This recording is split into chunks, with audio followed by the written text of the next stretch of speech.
Tudo bem, meus amigos, minhas amigas? André Luiz Alves. Vamos começar mais um podcast Conexão Espírito Santo com André Luiz Alves. Hoje com o vereador de Vitória, Pedro Trez, meu amigo, morador de Jardim da Penha, né? Vereador de Vitória, primeiro mandato. Seja bem-vindo, Pedro. Muito obrigado aí pela oportunidade de estar aqui com a gente, fortalecendo o nosso projeto, para a gente estar falando sobre Vitória, sobre o Espírito Santo. Você que é um vereador, tem se destacado aí na Câmara no primeiro ano de mandato.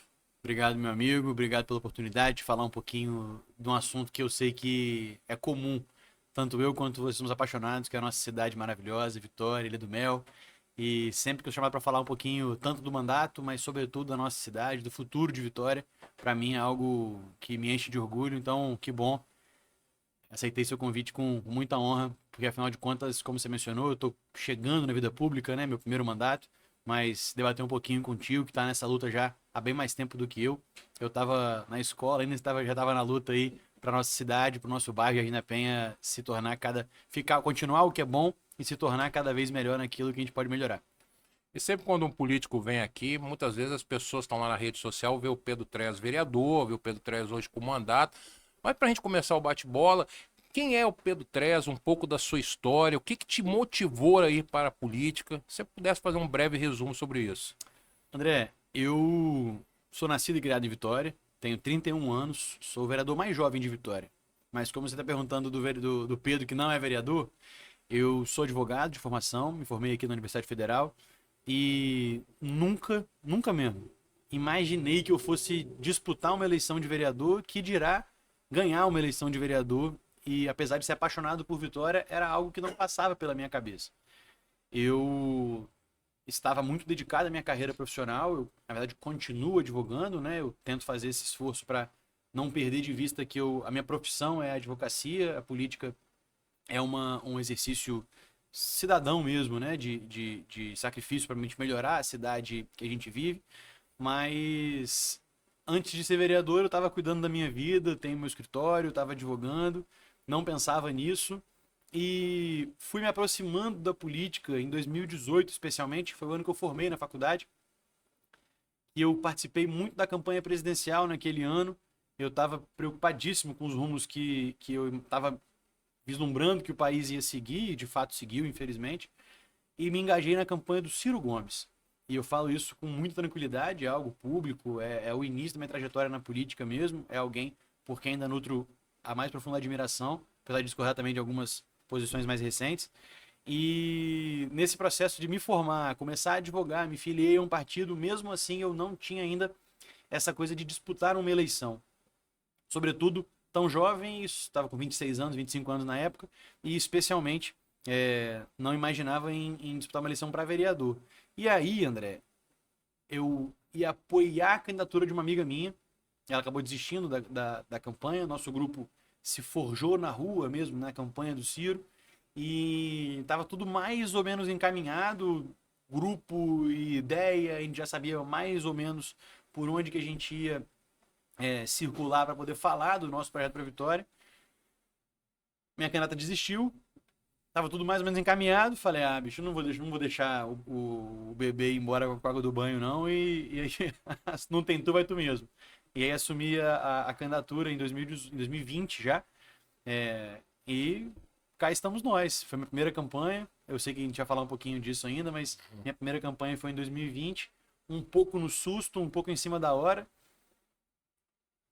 Eu decidi ser candidato no final de dezembro de 2019 para o começo de janeiro de 2020. Isso antes do início da pandemia. Deu 2, 3 meses, veio o lockdown e a gente, todo mundo em casa, dando contornos ainda mais específicos para aquela eleição, né? Uma campanha praticamente dentro de casa. E mesmo assim com um sucesso relativo. Assim, eu quase ganhei a eleição, faltaram 136 votos. De lá para cá venho trabalhando paralelamente tanto minha caminhada na política quanto a minha profissão, que eu ainda continuo exercendo na advocacia. Antes de entrar na política, né, a gente vai falar muito sobre a questão política sua, mas eu sempre vi você, né, atuando na Tec Vitória. Nós temos um amigo em comum que está lá, que é o Rafael Lima. Grande parceiro. Meu amigo foi, inclusive, diretor de futsal do Alves. Nós fomos campeões pela seleção de Vitória em 2021, um cara inteligentíssimo. Queria que você falasse um pouco da Tec Vitória, o que é a Tec Vitória, Eu vejo que, eu lembro, o Rafael botava muitas coisas incentivando a juventude a participar, principalmente juventude de bairros periféricos, e eu acho muito importante, assim, eu mesmo não tenho esse conhecimento todo, o que que é a Tec Vitória, e você tem uma relação muito forte com a Tec Vitória, eu gostaria que você falasse um pouco sobre o que é a Tec Vitória. A gente pode encarar esse debate de algumas perspectivas diferentes, André, mas eu vou tentar algo um pouco mais exemplificativo. A Tec Vitória é uma incubadora de empresas. Incubadora é um termo que vem emprestado mesmo da vida no agro mesmo, né? A incubadora de ovos e, enfim, de criação de animais, ou então mesmo da incubadora de crianças, que a gente está acostumado a ver no hospital, sobretudo de prematuros. É um ambiente, a incubadora é um ambiente propício para uma vida nova surgir, assim, é um pouco nessa linha. Quando a gente fala de uma incubadora de empresas, é um ambiente propício para uma nova empresa surgir. E aí, como eu falei que eu ia fazer algo um pouco mais lúdico, o meu exemplo aqui é, por exemplo, uma padaria. Se eu e você, juntos, decidimos abrir uma padaria, o modelo de negócio de uma padaria é algo mais ou menos bem resolvido já, né? A gente sabe que a gente precisa de um ponto físico, a gente precisa de farinha de trigo, precisa de uma receita para fazer pão, precisa de fermento, a gente sabe mais ou menos medir quanto de insumo precisa para poder produzir tantos pães, ou que outros tipos de pão ou de biscoito que a gente queira produzir. Não tem muito segredo de como montar uma padaria. Claro que quanto melhor é o produto da padaria, mais a chance da coisa dar certo, ou quanto menor o preço, mas aí já entra numa coisa um pouco mais de mercado. O modelo de negócio é algo muito bem resolvido já. Mesma coisa para uma loja, mesma coisa para uma mercearia, enfim. Uma incubadora de empresas de base tecnológica, que é o nome completo da Tec Vitória, né? A Tec Vitória é Incubadora de Empresa de Base Tecnológica Tec Vitória. Ela foi fundada em 95 aqui no estado. Ela é uma associação privada, uma entidade sem fins lucrativos, e difere um pouquinho das entidades que a gente conhece do terceiro setor, porque ela foi fundada só pelo governo do estado, Prefeitura de Vitória, Bandes, Findes, IEL, Sebrae e UFES. Então, assim, são 7 associadas fundadoras da Tec Vitória que em 95, na fundação, talvez fossem o retrato institucional de maior peso que a gente podia ter. Realmente, grandes entidades do setor privado produtivo, como é o caso do Sebrae e da Findes, ou mesmo do setor público, né, como a Prefeitura, o governo, o Bandes, a Universidade Federal, se juntaram para poder montar um espaço em que fosse propício. Veja só, em 95, eu nasci em 94, então a Tec Vitória é uma jovem senhora já, muito antes do termo startup se popularizar, muito antes da expressão inovação, ecossistema de inovação, está na boca das pessoas desse mundo mais corporativo, empresarial. Mentes muito mais inteligentes do que eu perceberam que Vitória precisava de um ambiente propício para desenvolver novos negócios, especialmente baseados em tecnologia, para poder fazer a diversificação da nossa economia, uma economia historicamente voltada para o comércio exterior, sobretudo de minérios e do agro, né? Então um extrativismo primário, tanto mineral quanto agrícola, e a transformação disso que se dá em Tubarão e depois a exportação disso, ou então a importação de muitas coisas que vêm de fora pelo Porto de Vitória. Então, uma economia muito baseada nesses setores é uma economia que, de um lado, conseguiu se desenvolver muito. Vitória é, em boa medida, o que é hoje em função desses setores, mas é também algo que, no mínimo, é limitado. Tem o seu teto, para não dizer que a gente periga de passar por um declínio, por 2 motivos. Alguns de ordem logística, por exemplo, Carajás talvez seja um foco mais competitivo, tanto de extração quanto de escoamento da produção mineral da Vale, por exemplo, ou mesmo de ordem tecnológica. O que vai acontecer quando desenvolverem um material mais resistente ou mais barato do que o aço, ou então quando desenvolverem ou amadurecer uma tecnologia de energia mais eficiente do que o petróleo? Isso pode estar, ou quando acabar esses minérios, né, e óleo fóssil do chão, pode estar muito longe de acontecer, mas um dia vai acontecer. Ou a superação tecnológica, ou a finitude evidente desses materiais. Vitória vai viver de quê? Isso era algo que estava, de alguma forma, no meu imaginário, do ponto de vista cívico, né, como cidadão, preocupado com a política nacional e depois local, como já contei aqui na nossa conversa, mas para mim é reconfortante ver que muito antes de eu me preocupar com isso, atores de muita relevância política e intelectual do nosso estado se preocuparam com isso, montaram a Tec Vitória, e eu posso dizer que a Tec Vitória não só vanguarda, porque é o primeiro, a gente chama de ambiente de inovação, é o primeiro ambiente de inovação do estado e é uma das primeiras incubadoras de empresa tecnológica do Brasil. Então isso é muito bacana. Fica aqui em Vitória, pouca gente conhece. O morador de Vitória não está acostumado. Fica ali atrás do CIS, atrás do antigo solar. Caxias ali, né? Atrás do Campo do Caxias, exatamente ali. Do lado da Secretaria de Educação, atrás da Casa do Cidadão. Então é um lugar bastante central, né? Fácil de chegar e de sair, mas é pouco conhecido ali. Ali funciona até hoje a primeira incubadora do nosso estado, de onde saíram dezenas de empresas. Vou ficar em um exemplo aqui, podemos falar de mais. A PicPay, que certamente você conhece, já gerou milhares de empregos na nossa cidade. A gente estima que, inclusive, a arrecadação tributária que a PicPay trouxe para o estado e para a cidade supera a ordem dos milhões. Inclusive, a PicPay sozinha já devolveu para os cofres públicos mais dinheiro do que o poder público colocou na Tec Vitória. Isso é uma empresa. Importante. Então, assim, mesmo o mais liberal, que talvez não veja sentido na indução do desenvolvimento pelo poder público, no ponto de vista do investimento, é algo que já se pagou.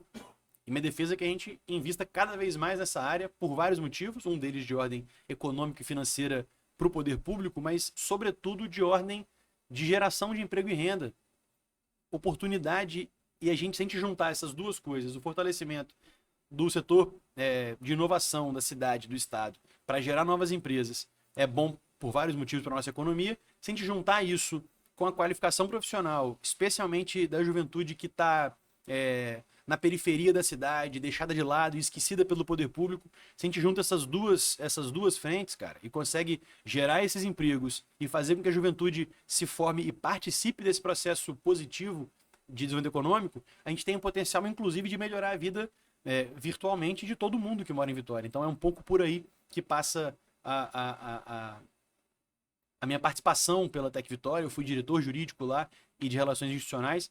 Você mencionou Rafael Lima. Rafael Lima era meu chefe e virou meu amigo. Rafael tem uma relação linda com a Tec Vitória. Inclusive é um cara que vale a pena bater um papo aqui no Conexão Espírito Santo, para vocês poderem falar um pouquinho mais da história maravilhosa de Rafael. Rafael começou na Tec Vitória como office boy, cara. Legal. Foi sendo promovido. Ele foi, junto com a maioria esmagadora dos trabalhadores da Tec Vitória, em 2015 e 2016. A Tec Vitória passou por uma crise muito, muito dura, muito profunda. Ele saiu, foi alçar outros voos em outras frentes na sua carreira, e depois foi chamado de volta pela Tec Vitória em 2021. A Tec Vitória fechada, por causa da pandemia, sem dinheiro, que a Prefeitura de Vitória, em 2016, optou por cortar o investimento em política pública de ciência e tecnologia, e para piorar, com uma dívida de mais ou menos 400 mil reais. Então, o cenário perfeito para dar errado, né? Chamaram o Rafael Lima com essa belezura aqui. Ele falou, não, eu mato no peito e saio jogando. Você mencionou que ele era diretor de futsal. Não mata muito no peito do futsal, mas ele dominou a bola ali e falou, tá, e agora? Felizmente ele olhou pro banco, não tinha muita coisa não, falou, que menino barbudo ali, vem cá, Pedro. Vem ver se você me ajuda aqui. Legal. E aí a gente conseguiu, eu pude contribuir, mas a liderança toda do Rafael, a gente conseguiu uma retomada marcante da Tec Vitória, né? São já 30 anos de incubadora, mas é uma nova fase da Tec Vitória, com um ecossistema muito mais vibrante, Base 27, FindesLab, ambientes de inovação corporativos e acadêmicos que interagem nesse universo, que a Tec Vitória é vanguarda, ficou um pouco esquecida, mas na liderança de Rafael Lima e com a minha singela contribuição, conseguimos retomar esse processo com muita honra. Legal. Você já falou um pouco 2018, eleição do Ciro. Eu sou um cara que admiro muito o Ciro, sou um dos caras mais inteligentes. Peca um pouco, infelizmente, na política, quando você é sincero demais, você paga um preço, e eu sei muito bem o que é isso. E 2020 você foi candidato pelo PDT. PDT, além de ter uma história bonita no Brasil com o Leonel Brizola, né? Um Ciro, teve o seu espaço no PDT, hoje está no PSDB. Aqui no Espírito Santo é uma referência, que é o Sérgio Vidigal, que foi o político que transformou a Serra. Existe uma Serra antes de 97 e depois de 97, quando o Sérgio assumiu. E eu lembro que na sua primeira eleição eu não sabia quem era você. Mas eu sabia que era o Bernardo Kaká lá já na Penha, que eu vi ele pedir voto pra você. Foi quem esse tal de Pedro 3? Ele foi o primeiro cara que eu conheci você, saber quem era Pedro 3 através dele, que ele botava na rede social lá. Então eu queria até fazer esse depoimento, que ele, de Jardim da Penha, foi o primeiro cara que vestiu sua camisa. Esse 2020 que eu sou testemunha. Parceiro. E é um menino que eu tenho um respeito muito grande, foi diretor da Associação de Moradores, é do grupo de jovens lá da Igreja Católica. Um grupo de jovens, inclusive, promissor. Na época, Alexandre Passo era vereador de Vitória, que tinha Marcos Paulo, tinha Pancoto, tinha o próprio Bernardo Kaká, uma galera boa. O Igor, que é filho do Renato Castro. O Ângelo era muito amigo do filho do Sérgio Braga. E essa turma ali começou a fomentar política em Jardim da Penha.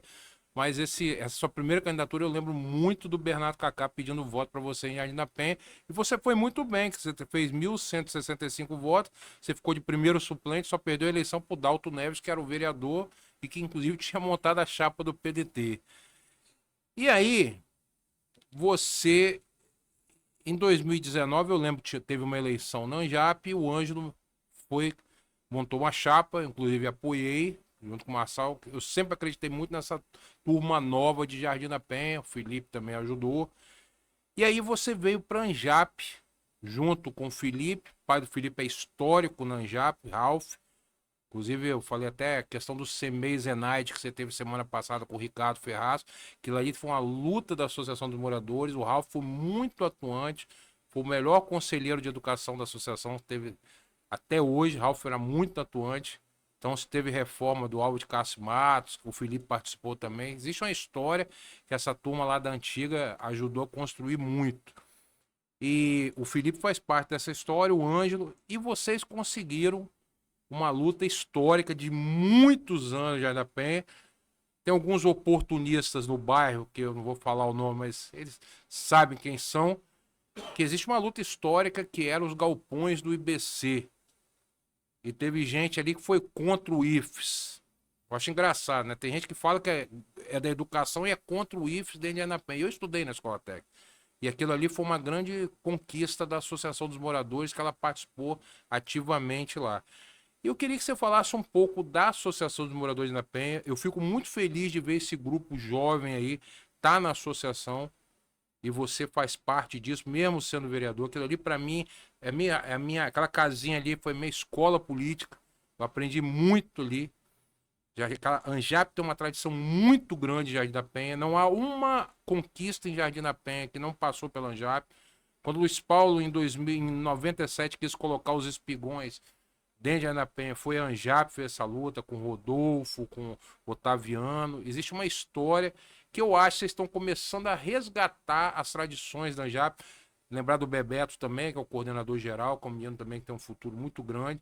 E eu fico muito feliz de ver essa nova geração. Eu sou a favor da renovação, mas eu sempre falo, né? Tem muita gente que fala que é nova política no discurso, no Instagram, porque nos bastidores a gente sabe que não é bem assim. Então eu queria que você falasse um pouco da Anjap, que eu tenho um carinho muito grande pela associação, e eu acho que vocês, a várias mãos ali, estão reconstruindo a Associação de Moradores, que ela teve um momento muito importante. É natural que depois ela deu uma caída e vocês agora estão voltando a resgatar as tradições da Associação de Moradores. Inclusive, com todo respeito, fizeram uma outra associação do bairro que até hoje não fizeram eleição lá. E na Associação de Moradores de Anapé, cada 2 anos tem eleição com todas as dificuldades. Então, você falar um pouco da Anjap. André, falar da Anjap é falar de Jardim da Penha, né? A história da associação e a história do bairro se confundem. E você foi muito, muito feliz quando mencionou que não tem conquista no nosso bairro que não passe pela luta comunitária. Vários grupos políticos, várias organizações, especialmente considerando uma característica muito específica da Anjap, que é o seu caráter proporcional e não majoritário. Ou seja, quem disputa a eleição para a Anjap e tem voto suficiente para eleger uma cadeira de uma coordenação, merece, o entendimento da nossa comunidade foi esse, né? Não é um grupo que ganha e leva toda a associação. Se tiver mais de uma chapa e a chapa tiver voto suficiente para eleger uma cadeira, algo parecido com a Câmara Municipal, inclusive, existe essa característica de conseguir, ou de tentar, pelo menos, envolver todas as vozes para não deixar nenhuma visão de cidade e de bairro fora da associação dos moradores de Jardim da Penha. Não tem uma conquista do nosso bairro que não passe pelo trabalho comunitário, pela luta da comunidade. E é muito comum a gente ver na política os atores que estão com a caneta na mão, que tomam as decisões, colocarem tudo na conta deles sempre, né? Eu acho que faz parte até do jogo isso. Mas você mencionou alguns bons exemplos. Eu vou ficar só nos exemplos mais contemporâneos, mais recentes. Você começou falando do CEMEI Zenaide. Recentissimamente, a gente conseguiu finalmente que a Prefeitura de Vitória faça a primeira reforma geral do primeiro CEMEI do nosso bairro. Já são aí 20 anos de CEMEI Zenaide. Foi inaugurado em dezembro de 2004. E merecia essa reforma, precisava dessa reforma. Eu conheço esse assunto bastante bem, pois eu não tenho a autoridade de Ralph como coordenador de educação, mas eu fui por alguns meses coordenador de educação e pude representar nossa comunidade nos conselhos das 4 escolas, né, dos 2 CMEs e 2 MFs do nosso bairro. Estava na demanda, lutando pela reforma do CMEI Zenaide. Coincidentemente, assumiu o mandato nesse meio tempo, cobrando a prefeitura de que fizesse a licitação. Nesse meio tempo, a Prefeitura de Vitória pediu ao governo do estado, a secretária de Educação, inclusive, numa sessão da Câmara, pediu minha ajuda para poder, publicamente isso, para poder ajudar na intercessão para que o governo destinasse recursos para o nosso bairro e por uma decisão que não é só para Jardim da Penha, né, mas uma decisão do nosso governo do estado de contemplar todos os municípios que solicitaram recurso nessa ocasião, pelo menos uma escola municipal de todos os municípios que pediram foram contemplados. O governo do estado contemplou Vitória com o nosso CEMEI Zenaide e destinou alguns milhões de reais, para ser mais exato, 2 milhões e pouquinho, para aquela obra que vai climatizar o CEMEI Zenaide, vai trocar o telhado, fazer um ajuste geral do ponto de vista elétrico, inclusive, para nossas crianças terem aquilo que elas merecem, né? Sobretudo estudar num CEMEI climatizado, com conforto térmico, né? Especialmente no verão, isso é muito importante. Mas a gente pode fazer outros debates, por exemplo, a sede própria, entre aspas ainda, do CEMEI Professor Cida Barreto, que foi uma outra conquista do nosso bairro, inclusive, mas começou numa sede de precária, porque afinal de contas era dentro de uma outra instituição, ali na Rua do Canal, e conseguimos, na luta grande da Associação de Moradores, que tivesse uma sede só para o CEMEI Professor Cida Barreto. O antigo AP foi alugado pela Prefeitura de Vitória e se tornou essa nova sede. A nossa luta agora passa a ser, André, eu venho debatendo isso com a capacidade que tenho, para que o município de Vitória, se realmente aquele espaço se provar uma boa sede para o nosso CEMEI, analisando ele próprio e também analisando no nosso bairro as opções que a gente tem ou deixa de ter em Jardim da Penha, por que não o município decidir pela aquisição, porque está alugado aquele imóvel ali do AP. Uhum. Por que não, se realmente for uma boa sede para o CEMEI Cida Barreto, por que não fazer essa aquisição para de fato se tornar, sem aspas, uma sede própria do nosso CEMEI? Então, ficando nesses 2 exemplos aí de conquistas recentes da Associação dos Moradores de Jardim da Penha, passando naturalmente pelo debate dos galpões do IBC, os antigos galpões do IBC que se tornaram a Cidade da Inovação. Há muito para se fazer ali ainda. Há uma cobrança da comunidade quanto àquele espaço. Nós defendemos que os galpões não fossem derrubados e não se transformassem em mais prédio. Nossa avaliação é que aquilo ali interessava só a especulação imobiliária e não necessariamente o maior interesse do bairro. Que bom que o IFES assumiu, mas a gente sabe e reconhece que o IFES precisa mostrar também a que veio nesse sentido. Alguns eventos são realizados lá, isso é muito bom para o nosso bairro, mas aquele espaço tem um potencial gigantesco e junta 2 pilares essenciais do meu mandato: a minha relação comunitária com o bairro em que eu moro e também essa pauta da ciência e tecnologia.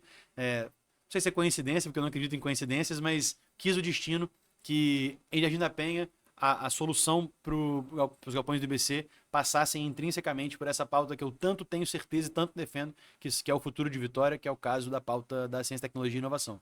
Legal. Só para fazer alguns complementos sobre a ANJAP, a questão da eleição proporcional ela foi implantada pelo Otaviano. Inclusive, a primeira vez que eu disputei eleição em associação foi em 2003, nunca tinha acontecido. Nós montamos uma chapa e minha chapa perdeu. Como ficou 7-4, mas ali eu tive a oportunidade de ser coordenador de esportes na associação, onde eu aprendi muito. Essa questão do CEMEI Cida Barreto, né? O Felipe, que hoje trabalha com você, teve uma atuação muito importante na luta, que era para arrumar um espaço para o CEMEI Cida Barreto. Existia 2. Um era o CEMEI Portinari, que tinha fechado, Cândido Portinari, que era ali na Rua do Canal, e o outro era o Americaninho, que era no espaço da Igreja Batista, que foi o escolhido na época. Então, fico muito feliz que hoje tem um espaço ali próximo do AP. Defendo que a prefeitura compre ali para ser o CEMEI, porque ali é uma conquista também histórica aí da Associação dos Moradores de Jardim da Penha. Então, eu acho importante esses resgates que... E a questão uma opinião minha, né, daqui a pouco nós vamos falar um pouco sobre Jardim da Penha, uma coisa que sempre me incomodou, que Praia do Canto tem, Bairro República tem, Goiabeiras tem, Jardim Camburi tem, escolas de ensino médio e Jardim da Penha não tem. Agora tem a questão do IFES, mas não sei nem se funciona a turma lá. E é uma demanda que eu acho que a gente tinha. Ah, mas o menino de Jardim da Penha vai estudar no Maria Horta, vai estudar lá em Bairro República, mas não é a mesma coisa. Um bairro igual o Jardim da Penha, com mais de 40 mil moradores, é um dos maiores bairros do Espírito Santo. Eu acho que a gente tem que pensar isso aí a nível de futuro. E aquele espaço do IFES ali pode, de repente, acomodar, né, o ensino profissionalizante, que o IFES faz muito bem, para a gente abrigar, por exemplo, os jovens, né, que estão saindo lá, os adolescentes estão saindo do Bela Ousada e também do Álvaro de Castro Matos, saindo do ensino fundamental e do ensino médio. Eu acho que é um debate que a gente pode estar fazendo aí no bairro futuramente. E aí, em 2024, veio a eleição para vereador. Você já tinha aquela experiência na primeira vez. O PDT não conseguiu montar chapa, né? Teve dificuldade de montar chapa. E é natural que quem quer ganhar uma eleição vai buscar uma chapa que dê condições de disputar. E eu, na minha opinião, você escolheu uma das mais cascas grossas, né? Que eu lembro que tinha o Republicanos, era uma chapa pesada, o PP tinha uma chapa pesada. E o PSB, você disputou com o Bruno, que já tinha uma experiência de uma eleição igual a você. Tinha o Varejão, que já era o vereador, né, do partido. Você enfrentou o Vinícius Simões, que também já era vereador, com uma experiência de 3 mandatos na Câmara. O Pablo, que era um candidato forte também, né, trabalha no governo do estado. E o Vitor Monhoni, que a gente não sabia o que era, mas a nível de rede social era um cara fortíssimo, a gente não sabia a capacidade dele na urna. E você ganhou a eleição, e eu acho que foi uma vitória maiúscula, na minha opinião. Você não ganhou de qualquer adversário, foi uma das chapas mais difíceis. Eu acho que a sua vitória, eu entendo um pouquinho de política, eu acho que foi uma vitória maiúscula pela chapa que você estava, por você ter ido para uma chapa que era difícil, e você acreditou, seu grupo acreditou. Eu acompanhei sua campanha de Itapenha. Foi uma campanha que foi crescendo e ganhou corpo na reta final, que eu acho que é muito parecido com o do meu amigo lá, João Flávio. Vocês fizeram igual maratona, né? Tem gente que corre igual agora, né? Tem gente que tá correndo demais, já ganhou, mas tem que ter gás até o final. Eu acho que você teve gás até o final, ganhou a eleição. Eu acho que a cidade ganhou por ter um vereador qualificado, por ter um vereador que quer atuar, ter feito um bom debate. Obrigado. Se você pudesse falar um pouco, eu já disputei a eleição, sei das dificuldades. Queria que você falasse um pouco, nós vamos partir daqui a pouco para o mandato, mas que você falasse do momento da eleição, aqueles 45 dias, você tinha uma experiência de uma eleição com pandemia, Outra coisa. mas a eleição, inclusive, com todo o respeito que eu tenho ao candidato a prefeito Luiz Paulo, não era um candidato competitivo, então isso também dificulta quem é candidato a vereador, verdade, é essa. Mas você foi para uma eleição difícil, uma eleição Jardim da Penha também, vários candidatos, que você tem o seu reduto lá, mas se você pudesse falar os seus momentos da eleição ali, suas agonias, suas alegrias, e uma coisa que eu te parabenizo, você montou um grupo muito bom. Não se vence sozinho. E você montou um time ali que eu sou testemunha, que foi uma galera que eu tenho um respeito muito grande. Então, se você pudesse falar um pouco da eleição 2024, que eu tenho certeza que isso aí nunca vai sair da sua memória e do seu coração. André, primeiramente agradecer as palavras elogiosas, é algo que me enche mesmo de orgulho, não o meu desempenho pessoal, mas o papel que eu exerço num grupo que é muito maior do que eu, né? Assim, em várias perspectivas, tanto comunitário, você mencionou aqui vários nomes, começando por Bernardo Kaká, passando por Ângelo, Bebeto, Felipe, enfim, grandes parceiros que têm uma militância comunitária muito mais antiga do que a minha, inclusive, e toparam estar nesse projeto que é coletivo por definição, mas também faço parte de um grupo também muito maior do que eu na perspectiva da política capixaba. Eu tenho uma militância, enfim, consolidada no PDT de 6 anos, né, de 2018 a 2024. pude dirigir o partido, a juventude do PDT no estado. Eu cheguei a ser presidente por alguns anos, fui vice-presidente do partido em Vitória, e é um partido que me acolhia do ponto de vista ideológico, filosófico, bastante bem. Do ponto de vista histórico, você mencionou aqui figuras que são referências para mim até hoje, como é o caso do Leonel Brizola, Darcy Ribeiro, João Goulart. Então, de fato, é uma linha política nacional muito consolidada. Quando o PDT, de fato, não conseguiu montar uma chapa de vereadores, eu estava entre dois caminhos possíveis, né? Não disputar a eleição ou trocar de partido.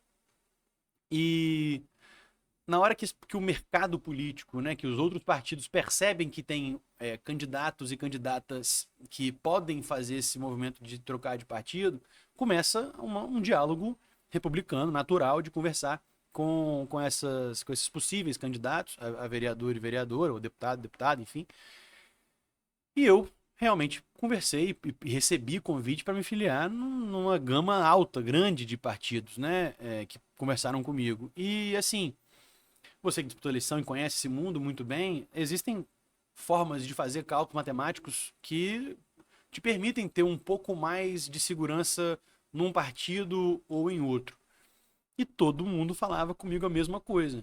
No PSB você não ganha eleição, no PSB você não ganha eleição, no PSB você não ganha eleição, porque lá a chapa é muito pesada, lá tem excelentes nomes, e tem mesmo excelentes nomes. Você começou falando de Bruno Malias, que é um parceiraço meu, mas tem outros, o vereador Vinícius Simões, o próprio Vitor Magnoni, que também é um rapaz que a gente admira bastante, né? A gente conhece o trabalho dele na comunicação e na política também. Então, isso sem falar Pablo, Aloísio. O Varejão, que já tinha mandado. Isso. Então, de fato, era uma chapa desafiadora nesse sentido. E a gente sabe quantos votos a gente tem numa eleição depois que ela passa, né? Então eu sabia que eu tive 1.165 votos em 2020, mas eu não fazia ideia se eu ia ter mais votos ou menos votos. Então, não tem como a gente saber isso de antemão. Muito menos se eu ia ter condição de, por exemplo, ter mais votos do que vereadores de mandato. Ou gente que está numa caminhada política há mais tempo do que eu, enfim. Eu não tinha nada, eu não tinha padrinho, não tinha dinheiro, não tinha. Mas eu tinha muita convicção no projeto que eu defendia. E um elemento foi muito central. Eu nunca vou esquecer desse dia que eu conversei com a turma, a gente sentou. Felipe é a pessoa com quem eu mais conversei desse assunto na construção, e também com o pessoal que me acompanhava desde 2020 da campanha. E eu falei, gente, até pode ser, do ponto de vista matemático, até pode ser que eu tenha mais chance de ganhar a eleição em outro partido, mas eu não quero só ganhar a eleição. O mandato não é a finalidade em si mesmo, assim, só ter mandato pode nos fazer tomar decisões que nem sempre a gente se orgulha. E eu me orgulho demais da decisão de enfiar no PSB. O PSB é o partido que transformou a história do Espírito Santo. É muito fácil de falar isso, porque é dificílimo de questionar. O PSB elegeu, dos últimos 6 governadores, elegeu 4 mandatos de governador, digo, né? 2002 foi PSB, 2010 foi PSB, 2014 foi PSB, desculpa, 2018 foi PSB e 2022 foi PSB. Então, só para te cortar um pouquinho, claro, porque tem horas que a gente dá uns flashes. Só mandar um recado aí para a turma da Nova Política, né, que conversa muito com o ex-governador Paulo Arton, que eu tenho um respeito muito grande. Mas Paulo ganhou a eleição em 2002 pelo PSB, filiado por Casagrande, tanto ele e Lelo, filiado por Casagrande. Então, assim, é importante falar a história do PSB. A reconstrução do Espírito Santo a partir de 2003 veio com o PSB. Então, acho que é muito importante deixar isso bem claro. E o Renato é um dos maiores líderes, não do Espírito Santo. Hoje, do Espírito Santo é o maior líder. O Renato é respeitado a nível nacional. Tanto que a candidatura dele de Senado não é uma candidatura só para o debate do Espírito Santo, para o debate nacional. É isso. Se a decisão de iniciar a minha caminhada na política no PDT fazia sentido do ponto de vista filosófico, histórico, me filiar no PSB é uma decisão quase natural nesse sentido. É o partido, como falei, como você corroborou, que transformou a história do Espírito Santo. Então, concretamente, existe um projeto vitorioso de transformação. Eu ainda sou bastante jovem, né, em comparação com meus colegas de Câmara, mas eu era criança e eu lembrava de ter vergonha de olhar para o noticiário quando eu falava do Espírito Santo e de Vitória. E foi a política que mudou essa realidade, tanto na capital quanto no estado. E o PSB, tendo feito esse processo de transformação da história do estado, olhando para trás, e preparação para o futuro do estado, que eu acho que esse é o ponto que talvez seja ainda mais me toca nesse sentido de decisão política, de estar no PSB, é de estar no projeto, de estar defendendo na rua o que o meu projeto faz parte desse processo de transformação do Estado e, no nosso caso, de defesa de mudança na cidade também. E, por exemplo, você também tocou nessa questão da nova política algumas vezes. Eu particularmente tenho muito pé atrás, apesar de ser muito jovem, tenho um pé atrás com essa coisa da nova política, porque eu acho que ela costuma esconder as práticas mais antigas da República Brasileira, André. E ter apoiado Luiz Paulo também foi uma decisão fácil de tomar. Ele não era o primeiro colocado nas pesquisas, também não foi o mais votado na eleição. Aliás, a eleição se resolveu para o prefeito no primeiro turno. Mas Luiz Paulo, apesar de já ter sido prefeito de Vitória, certamente defendia o projeto mais contemporâneo e de visão de futuro para a nossa cidade naquela eleição de 2024. Então, existia uma sinergia também de defesa de projetos. Eu e o ex-prefeito Luiz Paulo temos divergências, temos discordâncias, sobretudo na questão do mercado imobiliário, mas, por exemplo, na centralidade que a política de ciência e tecnologia pode ter no futuro da cidade ou da economia criativa, certa valorização da cultura, certamente era o melhor nome naquela eleição e eu defendi com tranquilidade. Isso tudo, eu sinto que teve resultado na expressão quantitativa de votos que eu tive na urna. Mas mais importante ainda, eu acho que isso se juntou bastante bem, né? A defesa do legado do governador Renato Casagrande, a defesa do legado do ex-prefeito Luiz Paulo, que começou várias das coisas que a gente já discutiu e podemos discutir hoje ainda na perspectiva da nossa cidade. O conforto que eu tenho de estar num partido de visão de mundo parecida, de exemplos de liderança local e nacional, de muita referência, aí para fazer algumas menções aqui, Miguel Arraes, Eduardo Campos, que conseguiram mudar também a história do estado de Pernambuco, outros nomes como Beto Albuquerque, do Rio Grande do Sul. O PSB é um partido com história, aliás, é dos mais antigos do Brasil, vai fazer 100 anos daqui a pouco o PSB, lá de antes da ditadura ainda, a sua fundação. Então, estar num partido com essa história nacional e história também de mudança e preparação de futuro do nosso estado, foi uma decisão fácil de tomar. Não quer dizer que eu tinha garantia que eu ganharia a eleição, mas pedir voto para mim, né? Eu mesmo pedindo voto para mim, com o número 40, era muito mais confortável, era natural em comparação com outras legendas que eu talvez não encaixaria tão bem. Então, eu acho que isso tudo também interagiu. Talvez eu não tivesse tanto voto quanto eu tive sendo candidato a vereador em outra legenda. O partido ajuda muito nesse sentido também, né? E estar num partido estruturado como o PSB do Espírito Santo é algo que me enche de orgulho e, enfim, me sinto em casa, aliás, estou em casa e muito animado com o que o futuro pode nos reservar. Eu queria falar um pouco sobre o Luiz Paulo, aí é uma opinião minha. Luiz Paulo foi o melhor prefeito que Vitória teve. Inclusive, as últimas duas grandes obras de Jardim da Penha, por exemplo, foram na gestão de Luiz Paulo. 2000, a Unidade de Saúde Otaviano de Carvalho, 2004, CEMEI Zenaide, foi na gestão de Luiz Paulo. Luiz Paulo foi projeto Terra, micro-ônibus nas partes altas da cidade, o projeto dos Cajuns, foi o melhor prefeito. A única coisa que eu toquei a nível de eleição, que eu acho que o Luiz Paulo, eu acho que na política você tem que estar no dia a dia da eleição, né? No dia a dia da política, no dia a dia da rua. Você vê candidatos a prefeito em 2024, hoje a gente fica vendo, fica nos grupos, né? A pessoa fala, político tá na terceira idade, mas o Clério é um cara com 62 anos, faz política todo dia. Ferração foi candidato em Cachoeiro e falava que ele estava acabado, com 80 anos ganhou uma eleição. Enivaldo dos Anjos, que é o tio do Mazinho, né, que é deputado estadual, que é aqui de Vitória também, ganhou a eleição lá com mais de 70 anos, porque tem uma história, tem um legado e fazem a política. Eu, particularmente, eu escuto muito o Clério e o Clério falando, o importante é a boa política, né? É a entrega. Então a política é uma coisa diária que eu acho que faltou para Luiz Paulo nesses últimos anos, porque ele tem, aonde você vai na cidade de Vitória hoje, você tem marcas da gestão de Luiz Paulo. As próprias regionais que ainda existem, que hoje, na minha opinião, estão sucateadas, aquilo ali virou um depósito de carro comissionado, desculpa a seriedade, as regionais foram criadas por Luiz Paulo, só que eram os prefeitinhos, tinha uma estrutura de gestão, de contrato, para fazer uma boa gestão, dentro dos bairros, né? Então, assim, o Luiz Paulo foi o melhor prefeito, na minha opinião, que Vitória teve. Se você pegar as escolas, CMEIs, unidades de saúde feitas pela gestão de Luiz Paulo, foi a maioria. Né? Então, assim, eu só fazer esse reforço, que eu tenho uma admiração grande por Luiz Paulo, só acho que ele deveria estar na política todo dia, né, para voltar a ser candidato.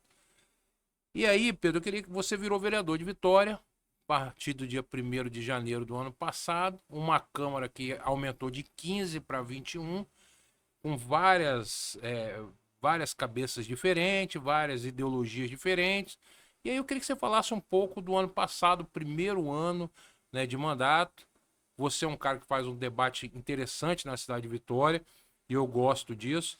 Eu acho que a Câmara não tem que ser. Como é que eu vou falar? A Câmara não tem que ser filial da Prefeitura, desculpa essa A gente idade. chama de cartório, né? Não tem que Ficar ser. A carimbando. Câmara, vocês são vereadores de Vitória. Eu faço esse debate nos grupos aí, incomoda alguns, mas eu falo o que eu penso. Vocês são vereadores de Vitória. Uma eleição de vereador de Vitória na capital, ser vereadora, vocês são vereadores da capital. O Espírito Santo está olhando vocês. Então eu queria que você falasse um pouco desse primeiro ano de mandato seu. Como é que você se sentiu nesse primeiro ano de mandato, os debates da cidade, suas dificuldades, sua relação com os colegas. Pudesse fazer um breve resumo aí do seu primeiro ano de mandato como vereador de Vitória. André, passada a felicidade da eleição, né, de ter conseguido tocar uma campanha vitoriosa, a ponto de ter conseguido a eleição e conquistando o mandato de ser um dos 21 representantes do povo da cidade na nossa Câmara Municipal, vem a posse, dia 1º de janeiro, aliás, a preparação, né, até chegar na posse, começar a pensar em montar uma equipe, da qual tenho muito orgulho, inclusive, de poder trabalhar com a nossa equipe, a nossa assessoria lá na Câmara. E dia 2 de janeiro começa a labuta, né? Assim, por definição, são 21 pessoas que não votaram umas nas outras, né? Então todo mundo ali votou em si próprio. Então é um esforço democrático, republicano, de convencer o outro o tempo todo. Não de convencer o outro que ele tá errado e você tá certo, porque você é melhor do que o outro, mas que às vezes a sua visão pode ter uma perspectiva que o outro não viu ainda. Podem ser coisas que se complementam. Por vezes a gente consegue convencer ou ser convencido de que estávamos errados numa posição anterior. Então, esse debate é muito bom. Eu consigo ver, eu escuto muito isso que... mas os parlamentares, de maneira geral, são eleitos com poucos votos em comparação com o total da eleição, né? Vitória tem 200 mil votos válidos, um vereador, eu tive 2 mil, alguns têm 3, outros 4, 5, 7, mas é como se fosse injusto que essas pessoas estivessem lá. Mas, na verdade, verdadeiros partidos foram para a rua defendendo, em tese, a mesma ideia e conquistaram esses espaços de representação. Quase 300 candidatos. Né? No final das contas, a prefeitura, o poder executivo, né, se constitui na eleição do prefeito, do governador ou do presidente para tomar decisão de como se administra, de como se gasta o recurso, onde se investe o orçamento daquele ente federativo. No caso de Vitória, né, o prefeito decide onde colocar o dinheiro da cidade, como se executa essas políticas públicas, mas quem representa a totalidade da cidade, pelo menos do ponto de vista teórico, é a Câmara. Então, as pessoas que perderam a eleição de prefeito ou de prefeita estão na Câmara. Os eleitores que votaram, por exemplo, em Luiz Paulo, ou em João Coser, ou em Camila Valadão, que, portanto, não necessariamente estão representadas pelo Poder Executivo, é no Parlamento que elas vão encontrar a ressonância das suas opiniões. Sobretudo, e essa é a defesa que faço, para poder melhorar a decisão do Poder Executivo. O Poder Executivo não é obrigado a escutar vereadores de oposição, mas ninguém sabe tudo. Ninguém, pelo menos, não deveria achar que sabe tudo. Então, o debate é muito bom, o diálogo é muito bom, visões diferentes de mundo são muito boas para a política. Isso não quer dizer que a Câmara deva mandar na Prefeitura de Vitória, mas certamente o contrário também é verdade. A Prefeitura não pode mandar na Câmara e eu consigo ver isso cada vez mais se tornando uma questão na nossa Câmara Municipal de Vitória. O Poder Executivo não pode achar que manda ou que a Câmara é um quintal da Prefeitura. A Prefeitura não pode achar que pode tomar decisões pelos vereadores. Se os projetos forem bons no Poder Executivo, eles terão o apoio da maioria dos vereadores. Mas isso não pode ser imposto goela abaixo. Isso tem que ser conversado. É para isso que serve a política, é para isso que serve as eleições, é para isso que serve a representação popular. E os mandatos que a gente exerce lá têm essa dimensão de representação mesmo da população de Vitória. O que tá bom para a maioria não quer dizer que é bom para a cidade ou que é bom para todo mundo. Então, escutar o outro lado, ter outras visões de mundo ali é algo muito bom. É um desafio diário. Eu naturalmente não concordo. Eu falo, não concordo com tudo, mas é o contrário, né? Não concordo com quase nada que meus colegas vereadores falam lá, mas faz parte. Tenho certeza que eles também não concordam com quase nada do que eu falo. E é essa junção que pode nos fazer corrigir o rumo naquilo que tá ruim ou melhorar aquilo que tá bom. Afinal de contas, Vitória é uma excelente cidade para se morar. Tem algumas décadas que a gente vem construindo isso enquanto sociedade civil. A política de Vitória, já desde os anos 90, vem fazendo boas escolhas. Umas melhores, outras piores, faz parte. Mas a gente vem melhorando enquanto sociedade, enquanto cidade. Isso é fruto, sim, de decisões políticas que a nossa sociedade tomou. Mas o que é bom certamente pode melhorar e tem coisas que não estão tão boas assim e que certamente deveriam ter muito mais atenção do Poder Executivo. E é a Câmara que pode, inclusive, ajudar a apontar e jogar luz nas coisas que não estão tão bem feitas assim. Legal. Você assumiu uma comissão nova, que é Desenvolvimento Econômico, tem muito a ver com a sua história, né? Inclusive com a Tec Vitória, que a gente acabou de conversar. E eu, particularmente, tenho 2 pontos dentro dessa área que me incomodam muito na Prefeitura de Vitória. Um é a Sedetive, que eu, sinceramente, queria entender o que a Sedetive está fazendo hoje de projeto na cidade de Vitória. Eu lembro, inclusive, tinha um debate sobre o projeto Orla lá, que eu não sou contra as pessoas ocuparem o espaço da Praia de Camburi, muito pelo contrário, porque se não ocupassem também, ali seria um ponto de gente viciada em crack. Essa é a minha opinião. Mas também não pode ser de forma desordenada como é hoje. Porque eu, por exemplo, sou da época de a gente ir pra praia e poder jogar bola na areia, você poder ficar tranquilo na praia, e hoje você tem que dividir espaço, né, com gente que tá jogando beach tênis, ou cadeiras na praia. Não sou contra, mas eu acho que tem que ter uma melhor organização. Então eu queria que você falasse um pouco sobre Sedetive. Me causa uma chateação muito grande, e aí eu não tenho vergonha de falar e medo, que a Sedetive, na minha opinião, hoje, ela contrata pessoas que, na verdade, são cargos comissionados, que não saem no Diário Oficial, que eu queria até saber qual é o critério de contratação dessas pessoas para a Sedetive, que é uma companhia privada, na verdade, né, que tem parceria com o público, e que eu acho que poderia estar fazendo muito mais pela cidade de Vitória, que carece de bons projetos, uma cidade inovadora, uma cidade com todo o potencial. E também que fosse falado um pouco, se pudesse dar uma opinião um pouco do parque tecnológico. Foi um debate muito forte feito na época do Luciano. O Luciano era prefeito e a gente não ouve mais falar sobre a questão do parque tecnológico. Então, se queria que você debate isso, eu acho que é um debate importante da cidade de Vitória. Eu acho que muitas pessoas não estão antenadas para esse debate. Eu acho que o seu mandato é uma voz para esse debate. Eu acho um debate importante que muita gente não ouviu e pode ouvir e vai se antenar nisso aí, porque é um debate de futuro, é um debate de criação de oportunidades, é um debate para os jovens, igual você falou, de comunidades que mais carecem de políticas públicas. Você deu um exemplo do Rafael Lima, que teve uma oportunidade como estagiário e aproveitou, e eu posso falar com toda tranquilidade, são esses jovens de comunidades que mais precisam de políticas públicas, que aproveitam muito mais as oportunidades.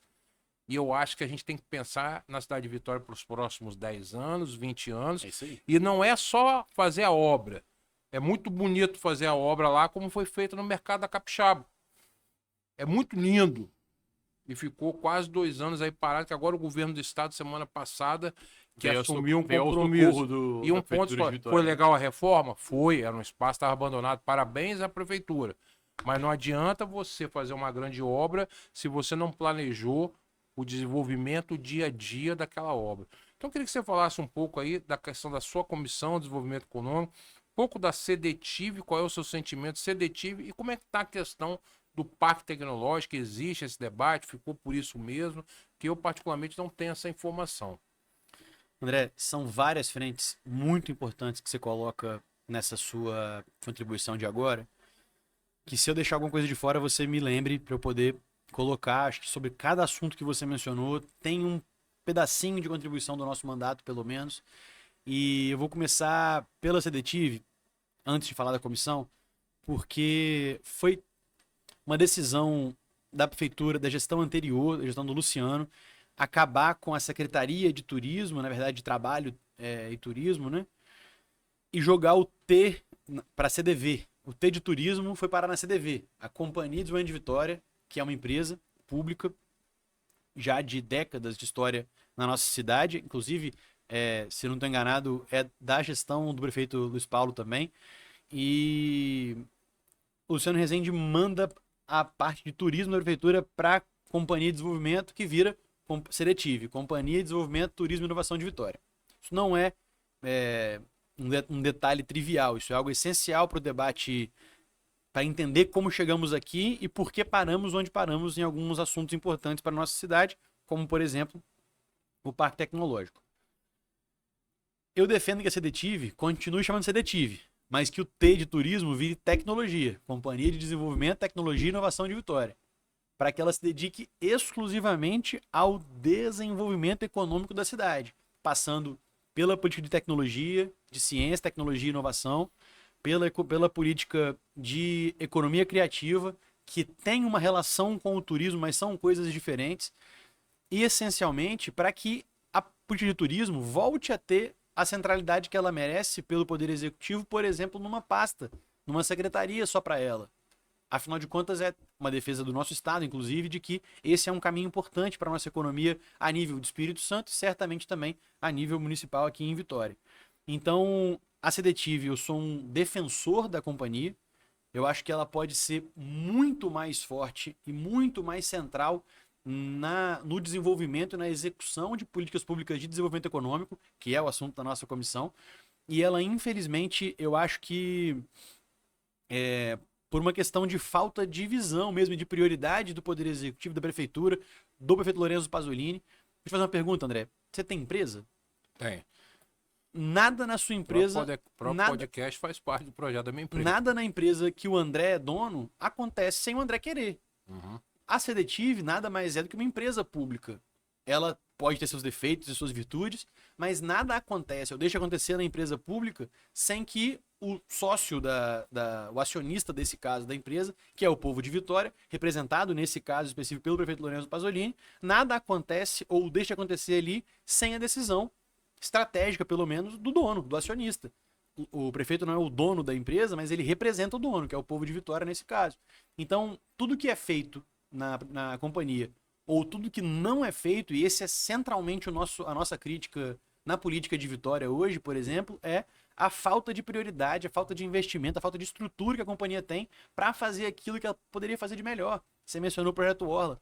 Já são 7 anos sem Projeto Orla em Vitória. O prefeito de Vitória ficou muito sentido. Ele é um cara sensível, né? Ele ficou chateado comigo quando eu perguntei na prestação de contas por que, afinal de contas, Vitória ainda não tinha em vigor um plano de gestão integrada na Orla de Vitória. Ele me chamou de mentiroso. Mas o fato é que... Que dia é hoje? Hoje é 30 de março. Eu não sei que dia vai ser publicado a nossa entrevista aqui. Ele fica meio chateado quando ele é questionado, principalmente por pessoas inteligentes. Mas hoje, gravando essa nossa conversa, 30 de março de 2026, o plano de gestão integrada da Orla de Vitória, o chamado Projeto Orla, não está em vigor. Já são 7 anos de atraso, 5 anos de Lorenzo Pasolini. E aí quem te protocolou na SPU. Ok, esse é um passo de 7. Aliás, esse é o 4º passo de 7. Ainda faltam 2 etapas que não são da Prefeitura de Vitória, mas a última etapa é uma audiência pública por um município de Vitória apresentar isso e ser, inclusive, eventualmente, aprimorado pela sociedade civil. Então, não é uma coisa... protocolei um papel na SPU e tá resolvido. Lavo minhas mãos e tá resolvido. Eu sempre faço esse tipo de questionamento quando eu vou explicar a importância do Projeto Orla para alguém. Se eu sou um educador físico, um professor de um esporte que a gente pode escolher, canoa havaiana, beach tênis, beach soccer, funcional, não importa. Se eu particularmente quero montar um clube de natação, ou se eu quero montar uma quadra é um bom exemplo, de beach tênis, eu vou lá, boto a minha fita para demarcar a quadra, boto a rede com a minha marca e amanhã começa a funcionar ali o meu clube. Clube Pedro Trés de Beach Tennis, por exemplo. Se amanhã, depois de amanhã, na verdade, o André quer fazer o meu clube de beach tênis, o clube dele de beach tênis, no lugar que eu tenho o meu, ele tira a minha fita e bota a rede dele, eu vou reclamar com quem? Não tem um papel, não tem uma decisão, não tem um alvará, não tem nada que me proteja enquanto empreendedor de estar naquela faixa de areia. Então, essa profusão de iniciativas e de empreendimentos na praia, que é positivo, sinal de que a cidade de Vitória está começando a perceber o potencial que a nossa orla tem, sobretudo na questão da promoção da saúde, na promoção do nosso destino turístico, inclusive, na qualidade de vida das pessoas que praticam o esporte, tudo isso é muito positivo. Mas quem é usuário, quem é aluno desses clubes, por exemplo, perguntem ao professor e ao dono o que acontece se alguém arrancar ali a fita e a rede, ou então se tirar a estrutura ali do funcional. Vai reclamar com quem? Nem com papo pode reclamar, porque não tem nada que garanta aquele empreendedor a estrutura e a segurança de estar naquele espaço empreendendo. Recentemente, deve ter mais ou menos um pouquinho menos de um ano, botaram fogo nas canoas de um empreendedor. E esse cara vai reclamar com quem? Que segurança que ele tinha de, por exemplo, deixar guardado num espaço desse. Então, assim, a cidade não pode ser bagunçada, André. Tem que ter ordem, tem que ter organização. Isso não é burocratizar a nossa cidade. Isso é dar segurança e previsibilidade, especialmente para quem trabalha e produz na nossa cidade. Pedro, uma coisa que eu sinto falta. Eu nem falei parte tecnológica, né? Desculpa. Não, tranquilo. Mas uma coisa que eu sinto falta nesse debate você tocou na questão do turismo de Vitória.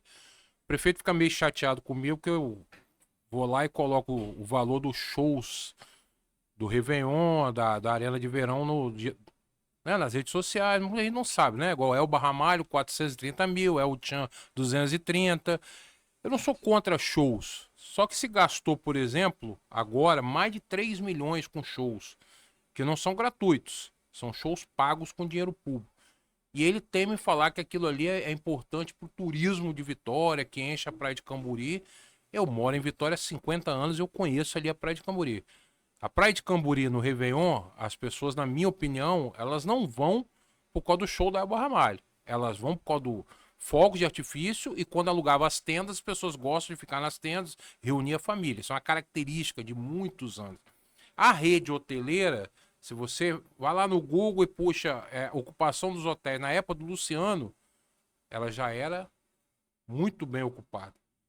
Então, assim, o verão na Praia de Camburi é natural, sempre deu gente. É lógico, vai fazer um show, vai dar mais gente, que na minha opinião, eu não tenho esse estudo, não são turistas. São pessoas da Grande Vitória que moram tal. Qual o debate que eu quero chegar? Eu não vejo em Vitória hoje a questão do turismo de negócios.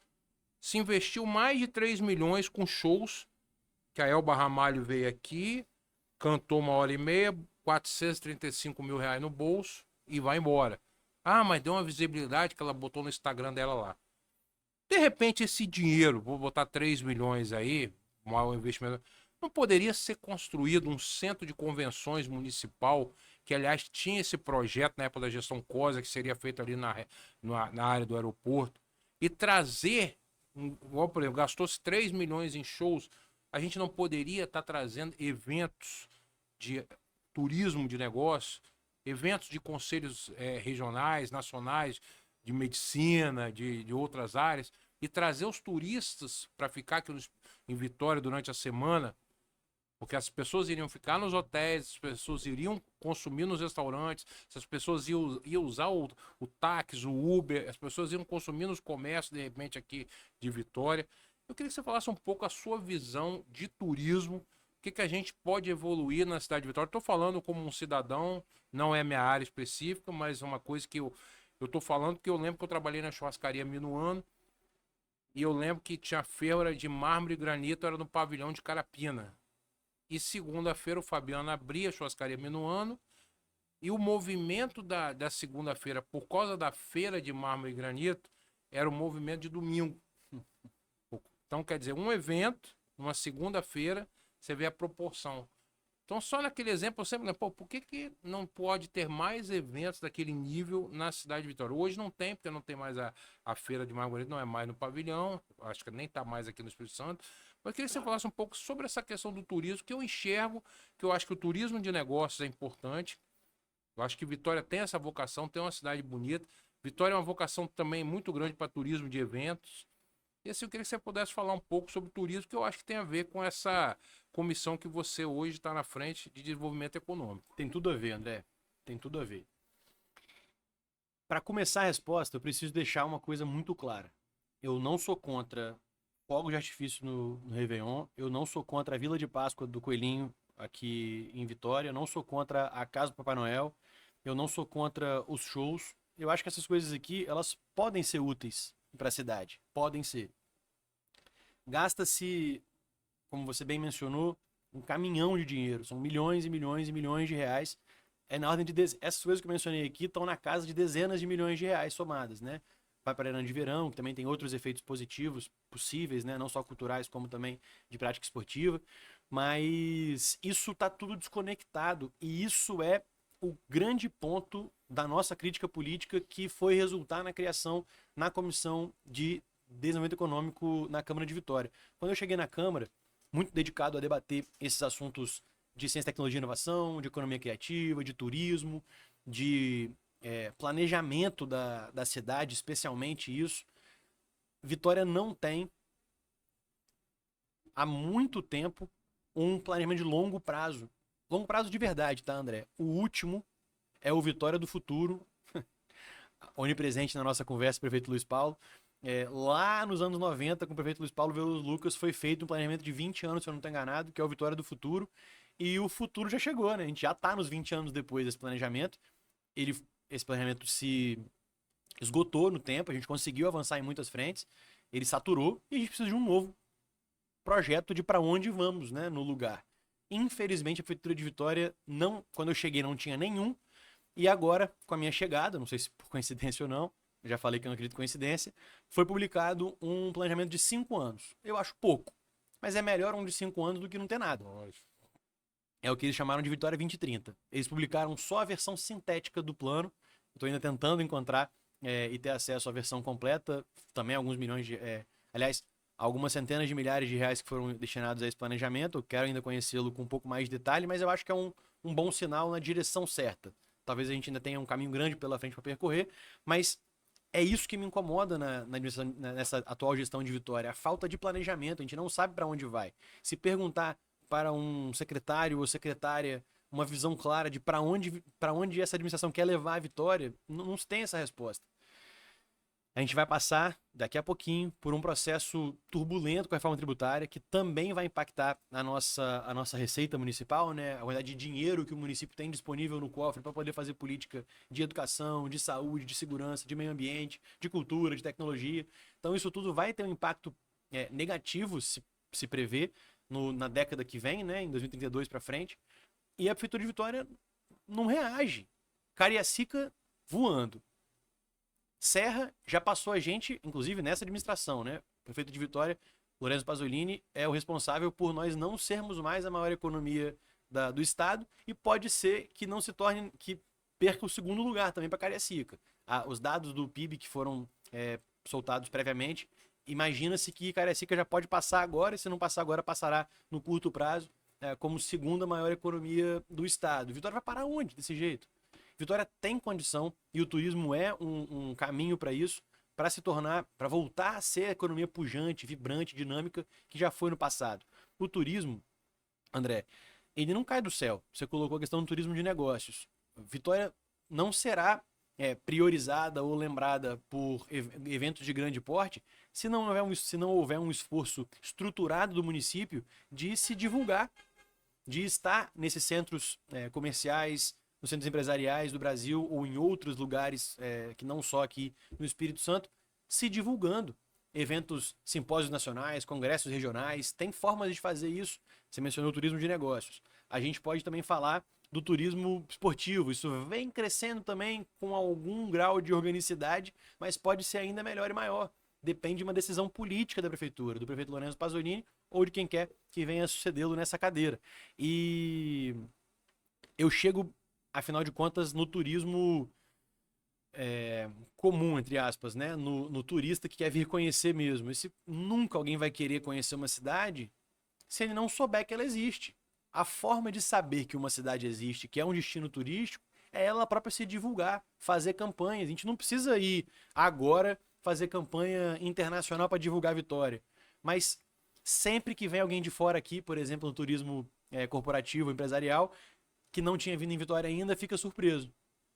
A gente tem condição de dar conhecimento e aumentar o nível de consciência dos brasileiros de que Vitória existe, de que Vitória é a cidade estruturada, bonita e boa de se viver e de se visitar que ela é, se a prefeitura tiver campanhas bem feitas de divulgação do nosso destino turístico. Isso simplesmente não é feito.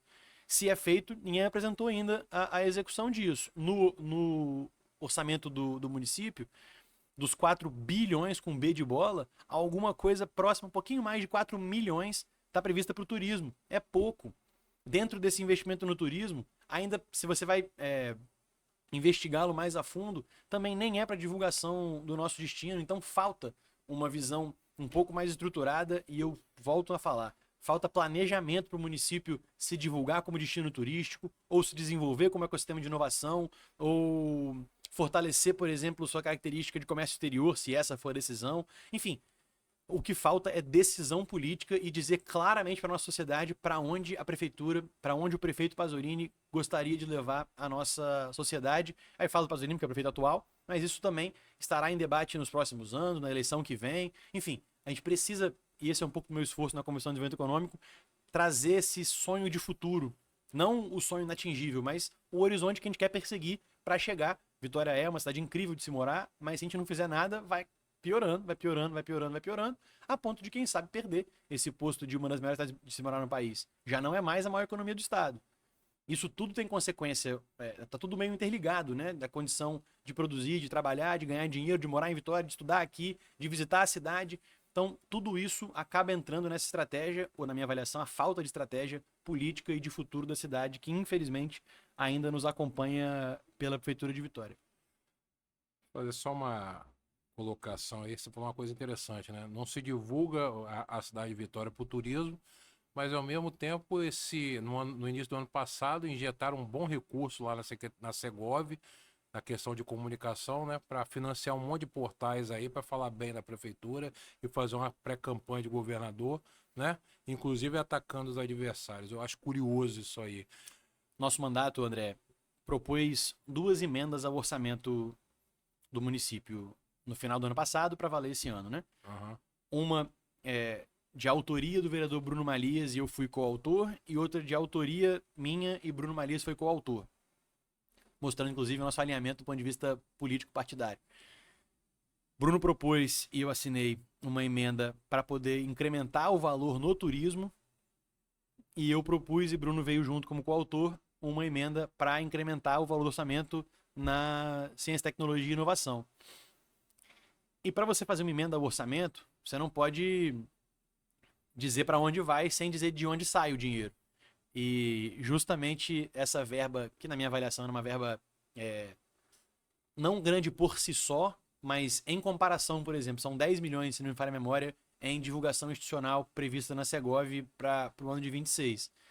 Eu falei já de turismo, né? Um pouco mais de 4 milhões.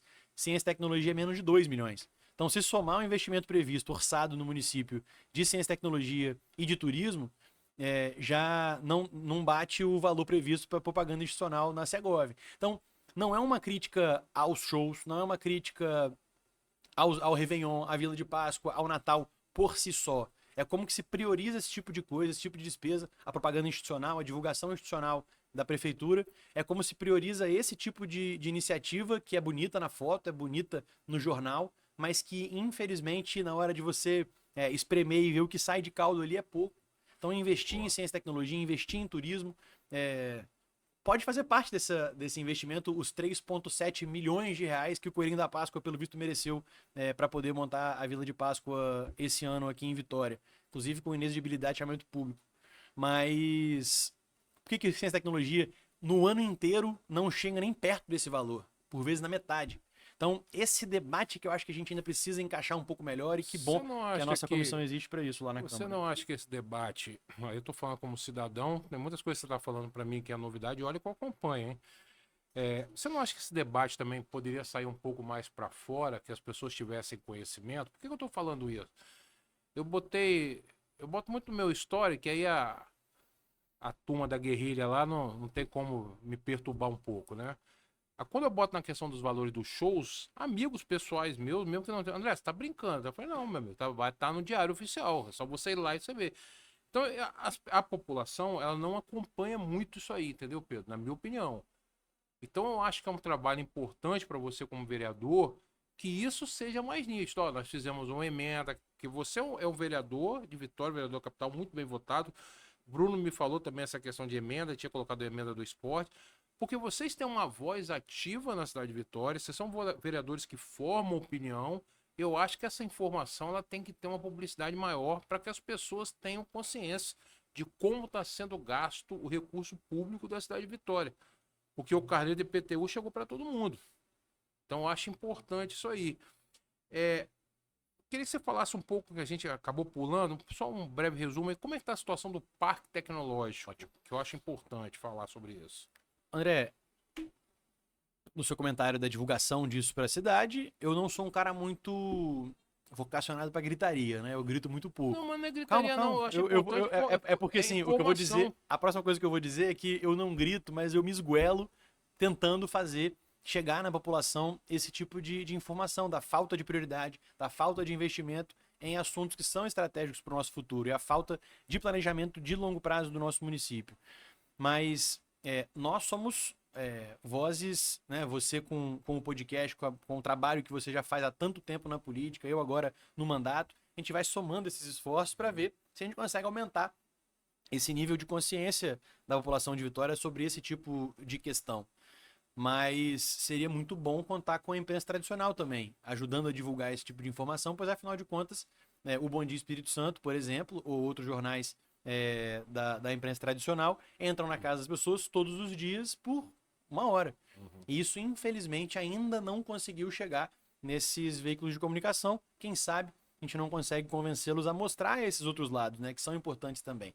Falando do Parque Tecnológico, você falou com muita propriedade de ser um esforço que o Luciano conseguiu levar à frente, né, o Parque Tecnológico. Isso é mais ou menos posicionado ali dos anos 2010, coincidindo com as duas gestões de Luciano Rezende.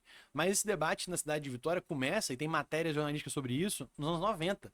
Então são alguma coisa próximo de 20 anos de defesa, anos 90 e anos 2000, pela necessidade de um parque tecnológico em Vitória, que vai casar lá com a fundação da Tec Vitória, que é uma parte dessa estratégia que se concebeu nos anos 90 para o futuro da cidade, para finalmente, em 2011, se eu não estou enganado, começar com um repasse de alguns milhões de reais do governo federal para poder construir o primeiro prédio do Parque Tecnológico. É muito importante a forma que eu construí essa frase. É o primeiro prédio de um parque tecnológico que se previu muito maior do que só o Centro de Inovação, que é o prédio que fica ali em Goiabeiras, no estacionamento da Multivix ali, perto da pracinha de Goiabeiras, da quadra.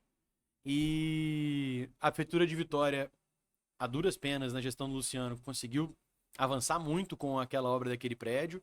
O primeiro ano da gestão Lorenzo Pasolini foi o ano que se concluiu aquela obra e se inaugurou o prédio, mas infelizmente a Prefeitura de Vitória demorou por tanto tempo para poder colocar de pé aquele prédio, o primeiro prédio do Parque Tecnológico, que ela nem sabe mais o que fazer com aquele espaço.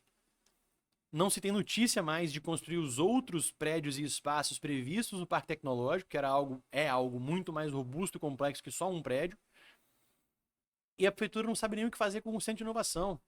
Infelizmente, eu já falei aqui, eu sou um defensor da Companhia de Desenvolvimento de Vitória, né? Antiga CDV, atual CDTIV. Mas a prefeitura não sabia o que fazer com aquele prédio e falou, não tem tu, vai tu mesmo. Pegou a CDTIV e usou aquele prédio de sede da companhia, uma espécie de repartição pública. Não é para isso que se concebeu aquele espaço. Tudo bem. Então, resumindo, onde era o espaço, o Parque Tecnológico, funciona a CDTIV e as empresas que eram para estar lá não estão lá. Não. A Tec Vitória entrou em reforma ali em Tararé. Eu era diretor, inclusive, ajudei a começar a construção disso. A CDTIV, a Prefeitura de Vitória, através da CDTIV, cedeu uma parte do segundo andar para a Tec Vitória funcionar provisoriamente enquanto está em obra, o que é algo positivo, mas por definição é uma ascensão provisória, é temporário. E quando acabar a reforma daqui a pouco, vai fazer o que com aquele prédio? Vai continuar sendo só a CDTIV? Então, assim, o que se concebeu como um espaço dinâmico de interação do que a gente chama de hélices do ecossistema de inovação, poder público, setor produtivo e academia, infelizmente, se resume hoje a um andar inteiro pela Companhia de Desenvolvimento de Vitória, que não é o seu uso original, mas é melhor do que nada, e uma parte do segundo andar com a Tec Vitória, provisoriamente, quando acabar a reforma, a Tec Vitória volta para sua sede original em Tararé e fica vazio o espaço lá. Vai colocar o que no lugar? Essa resposta, infelizmente, eu ainda não consegui receber da Prefeitura de Vitória. Quem sabe isso não muda no futuro breve. Mas eu tô nessa luta, assim. Eu tive lá recentemente, tomando posse, eu fui reconduzido como conselheiro municipal de ciência e tecnologia. Eu sei que pouca gente sabe que existe o CMCT, mas é uma ferramenta importante de construção política de ciência, tecnologia e inovação de Vitória. Eu era conselheiro pela academia, na verdade, comunidade científica, eu fazia parte do conselho naquela posição, e agora eu faço parte como membro da Câmara Municipal de Vitória, que também indica vereadores para poder compor o conselho. A gente foi na reunião do conselho, foi bacana a reunião, a direção. Eu conheço pessoalmente os diretores, alguns deles pelo menos, e tenho pessoalmente excelente relação com eles, mas é tudo muito bem organizado, a reunião do conselho e tal. Só que é pouco. Você olha no térreo do prédio, tá vazio. Era previsto para ter um coworking, era previsto para ter um espaço maker, que a gente chama, né? Eu lembro que na época eu tinha um amigo meu até que tinha uma startup, e tinha um grupo de várias startups que lutava para aquilo ali acontecer. E depois, assim, sinceramente, depois da gestão do Pasolini, não ouvi mais sobre isso. Dá pena ver o estado do prédio. Ele tá bem conservado, até porque ele é muito novo, mas aquilo pode ser. Saber o que aquilo pode ser me dói ver o que ele é. É um pouco nessa linha, assim. A gente precisa fazer mais. Como é que a gente faz mais? Um orçamento. Ciência e tecnologia não é só queimar dinheiro, né? Jorrar dinheiro no ralo. Mas tem que executar, tem que fazer bons projetos para gastar bem o dinheiro, mas sem dinheiro para poder fazer pesquisa científica, subsídio para fomentar o surgimento de novas tecnologias, de novas empresas que vão gerar novos empregos, sem poder fazer esse tipo de projeto que custa dinheiro. E aí a experiência do Brasil e do mundo mostram isso, né? A FAPES, especialmente no estado, destinando centenas de milhões de reais para fomentar o desenvolvimento científico e tecnológico do nosso estado. Os exemplos de Florianópolis ou de Recife ou São José dos Campos, que são bons exemplos nacionais, exemplos de fora do país, China, Estados Unidos, Alemanha, Vietnã, Coreia do Sul, de países que estão se desenvolvendo, alguns há bastante tempo e outros agora fazendo o alcance, né, da fronteira da tecnologia, por um investimento maciço, bem planejado, mas maciço do dinheiro público nesses lugares. Vitória não é diferente. Vitória não é, apesar de ser um lugar especial para nós que moramos aqui, ela não é diferente a ponto de cair do céu o desenvolvimento. Isso precisa ser planejado, precisa, inclusive, da direção e da indução, inclusive financeira, do poder público municipal, para a gente poder retomar o rumo do desenvolvimento, para que a gente volte a sonhar em ser a maior economia do estado. Talvez não tenha volta. Talvez a gente tenha perdido o bonde da história de ser a maior economia Eu espero que não. Mas, pelo menos, pra gente não perder mais posições, pô. Isso é importante pro futuro pro nosse futuro. Se eu tenho orgulho de falar que eu sou o mais jovem dos vereadores de Vitória, é a minha geração de jovens que estão chegando agora no mercado de trabalho que podem ficar sem espaço para trabalhar aqui, para prosperar aqui. Isso vai, infelizmente, se continuar como tá, estimular a tão conhecida fuga de cérebros, né? De jovens bem preparados, e Vitória tem boas escolas públicas e privadas, Vitória tem boas instituições de ensino superior e técnico públicas e privadas. A gente forma muito bem aqui, o material humano que é formado em Vitória, no Espírito Santo, é muito bom. Mas se a gente não tiver oportunidades aqui, essa galera vai fugir, não tem jeito. Eu vou dar uma opinião como cidadão e eu converso muito com os amigos que eu tenho, vereadores, né? Eu acho que a Câmara Municipal de Vitória tem uma força muito grande, que com todo respeito aos 18 vereadores e às 3 vereadoras, não está tão bem usada essa força. E eu acho que Vitória, ultimamente, com a experiência que eu tenho, está com uma ausência de grandes debates. E aí vão falar assim, a prefeitura não faz. Gente, vocês são Câmara Municipal de Vitória. Se a sessão de vocês é de manhã, que eu particularmente sou contra aquele horário lá, que eu acho que essa sessão tinha que ser à noite, a partir de 5 horas, pode ser feita audiências públicas. Eu acho que é o papel do vereador, da associação de moradores também, que é de Jardim da Penha, ela é muito forte, que a gente possa ampliar os debates para a cidade de Vitória. tá faltando um pouco de indignação nossa da cidade. Eu me coloco mais experiente, você com a mentalidade nova aí. Eu acho que Vitória tem essa veia empreendedora. E eu acho que esse movimento tem que ser feito. Eu acho que esse movimento tem que ser feito. E a Câmara tem que fazer esse movimento. E eu vou falar uma coisa que eu acho muito importante que está acontecendo, que é histórico, que é o movimento do G16, da eleição da nova mesa diretora. Porque eu acho importante o posicionamento de vocês. Vocês estão sofrendo um monte de retaliação, muita coisa está acontecendo, mas não é a posição só da eleição da presidência, da presidência, da nova mesa diretora. Mas ali foi um posicionamento de vereadores e vereadoras, e eu acho que é histórico porque, é um movimento da turma da oposição. Não. Ali tem o movimento do pessoal da esquerda, com todo respeito, pessoal do PT, o PSB, que é centro, que eu acho que é centro-esquerda, PSOL. Tem um movimento, um vereador da direita, que é um vereador da direita mesmo, que é o Dárcio, que é um cara que tem uma história na direita, e com os vereadores, inclusive, da base aliada. E ali vocês, a minha opinião, fizeram um movimento que o legislativo de Vitória tem que ser respeitado. Vocês têm que ser respeitados.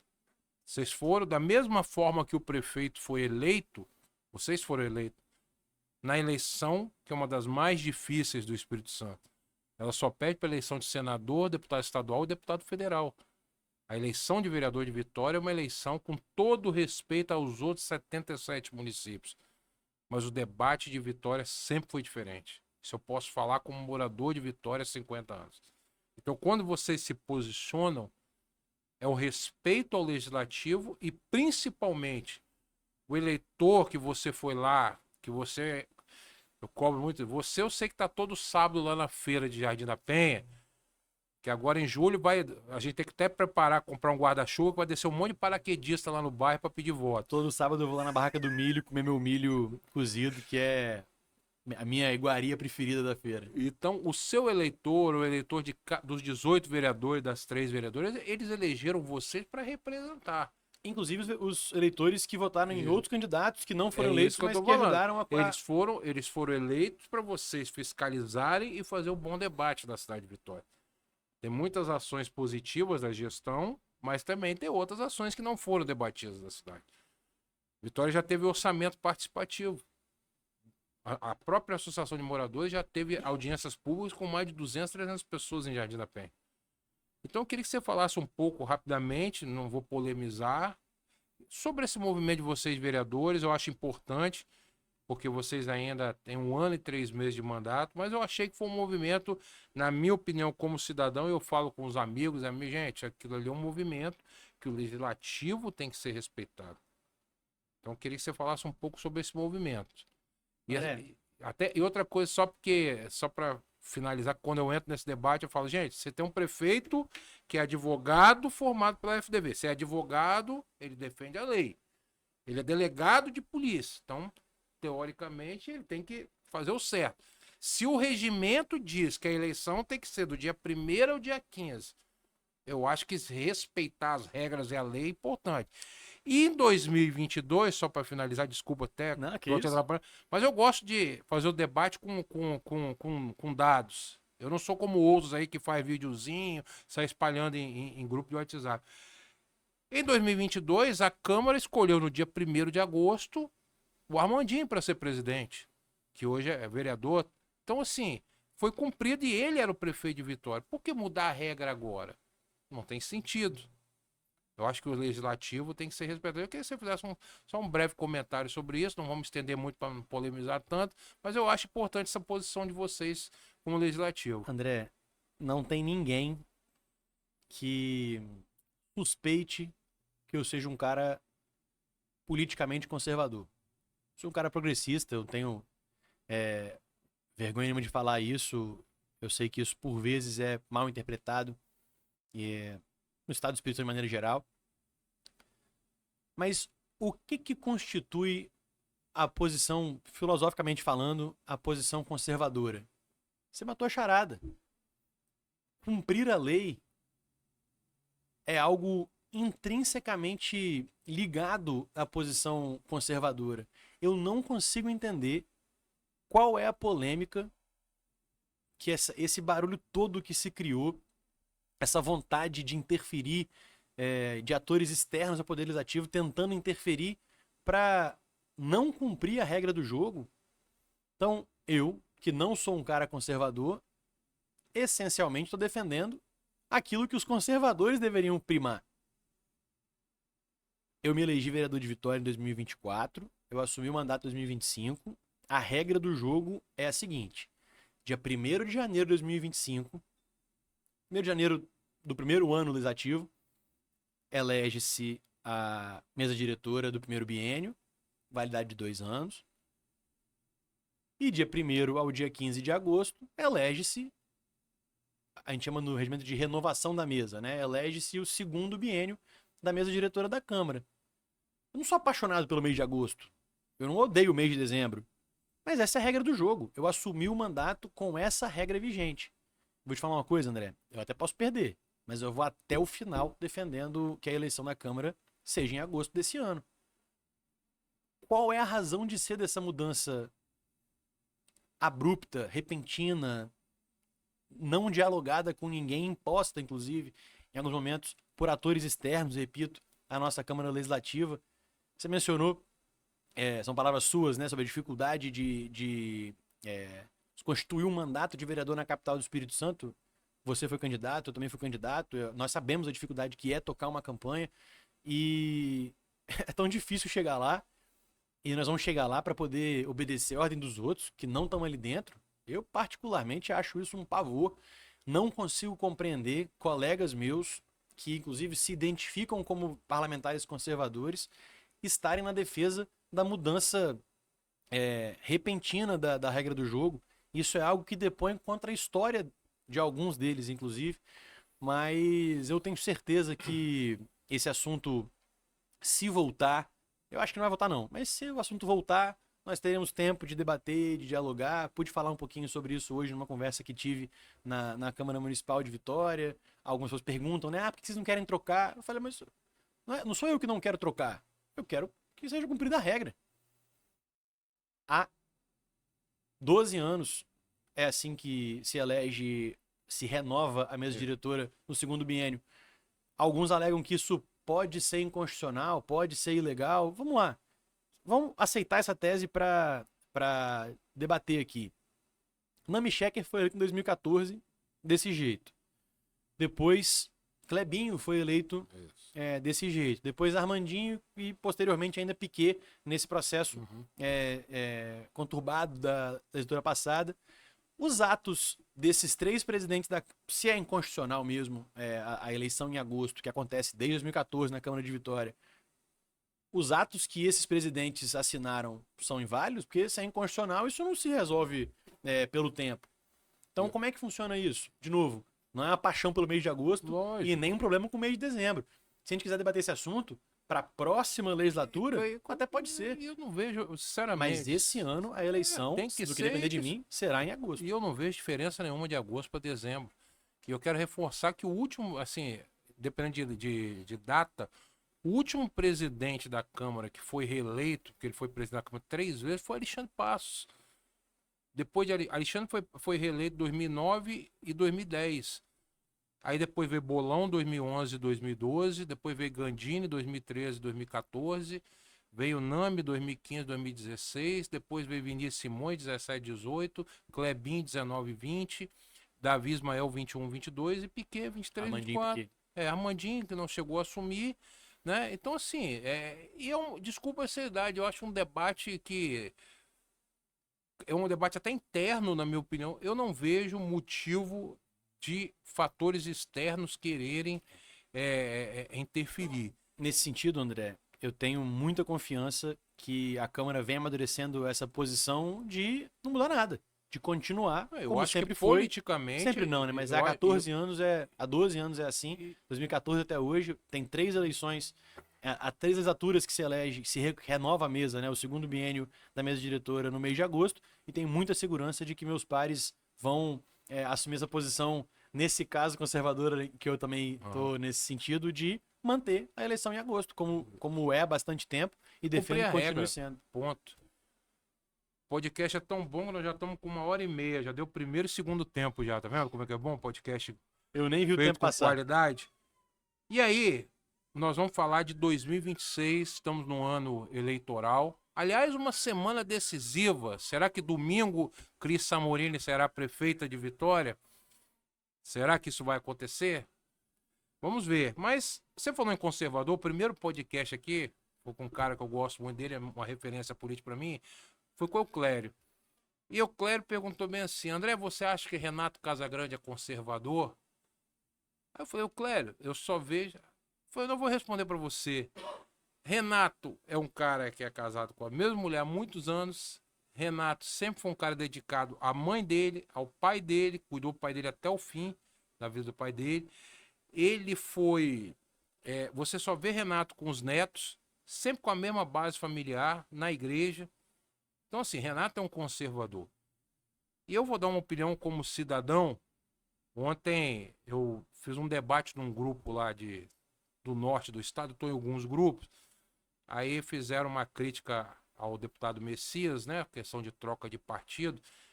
E eu perguntei que ele não era mais direita. Eu falei: qual a direita que vocês defendem? É uma opinião minha, tá? Isso eu tô. Falei: gente, Magno foi do PL, mas foi senador em 2010 no Palanque de Casa Grande. Inclusive ele e Ricardo Ferraz viraram senadores em 2010 no mesmo Palanque. Manato, que é outra referência que eles falam da direita, foi deputado federal 3 vezes pelo PDT. É uma cria de Sérgio Vidigal. Ele era secretário de serviço da Prefeitura da Serra. Em 2014 foi eleito pelo Solidariedade, Paulinho da Força. Então os 4 mandatos foram para o partido de esquerda. O capitão Assunção foi deputado federal pelo PSB em 2010. O Marcos Duval, que agora diz que é direita, ele estava no Palanque de Casa Grande em 2018. Então, assim, eu fico um pouco. Eu vejo uma turma muito animada aí, só que eu acho que parece que eles lêem o livro da página de hoje para frente. E eu gosto de ler o livro todo. E aí nós vamos ter uma eleição esse ano bem disputada. A gente sabe que vai ter uma eleição disputada. Existe uma candidatura apoiada pelo governador Renato Casagrande, de um governo que dá certo. O governador hoje, na minha opinião, é a maior liderança hoje do Espírito Santo. Enfrentou uma dificuldade no segundo mandato, porque veio a pandemia. E aí, hoje é um mandato completamente bem avaliado. E o governador é o que é hoje pela boa gestão que E- fez na pandemia e é reconhecido como tal pelos capixabas. E você vê obras nos 78 municípios do Espírito Santo. E aí ele vem candidato a senador, vem apoiar o Ricardo Ferraz. É uma das candidaturas. A outra candidatura provavelmente será o atual prefeito de Vitória. Ele tem até sábado para renunciar. Inclusive, o prefeito Euclélio já anunciou que continua prefeito de Cariacica. O prefeito de Vila Velha, Arnaldinho, já se posicionou que vai continuar prefeito de Vila Velha. Falta, né, o posicionamento do prefeito de Vitória, que está bem situado nas pesquisas, mas tem que renunciar até sábado. Você tem uma candidatura do Helder Salomão, candidatura do deputado federal mais votado, do PT, que é o palanque do Lula aqui no Espírito Santo. Também importante para a candidatura do Contarato, que vem à reeleição. E surgiu nas últimas 2 semanas a candidatura do senador Magno Malta, pelo PL, muito bem situado. Eu acho que é uma candidatura que tem que ser respeitada, porque o Magno é senador 3 vezes. Inclusive, na última eleição ganhou, inclusive, da Rose e do Eric Musso, que era apoiado por Pasolini. Mas eu queria que você falasse um pouco sobre essa eleição 2026. Você vai estar apoiando o que assume agora dia 2, o Ricardo Ferraz. Eu tenho uma opinião formada sobre a eleição 2026, que eu acho que o candidato a governador tem que conhecer os 78 municípios do Espírito Santo. Ele não tem que aparecer no município do interior ali, não, porque tem uma festinha e falar que ele é o candidato ali. Ele tem que conhecer. E aí eu gosto de falar de história política. Em 2002, quando o Espírito Santo estava no fundo do poço, salário atrasado, crime organizado, dívida com fornecedores, Paulo Artung assumiu pelo PSB, junto com Casa Grande, fez parte daquela base aliada. O Ricardo Ferraço, em 2003, assumiu a Secretaria de Agricultura. Até hoje falam que foi o melhor secretário de Agricultura que o Espírito Santo teve. Inclusive criou Caminhos do Campo. Só que o Paulo, para ser governador em 2003, Ele foi deputado estadual em 82, se reelegeu em 86, foi deputado federal em 90, virou prefeito de Vitória em 92. Em 98, ele perdeu uma convenção pelo PSDB, ele era o líder das pesquisas, mas veio a senador, ganhou para senador. Resumindo, ele conhecia o Espírito Santo. Renato Casagrande, em 2010, quando foi candidato a governador e ganhou a primeira vez. Ele tinha sido deputado estadual, foi vice-governador, foi deputado federal, foi senador. Resumindo, ele conhecia o Espírito Santo. Nós temos agora o Ricardo Ferraz, que é o candidato que você... Começou como vereador, inclusive.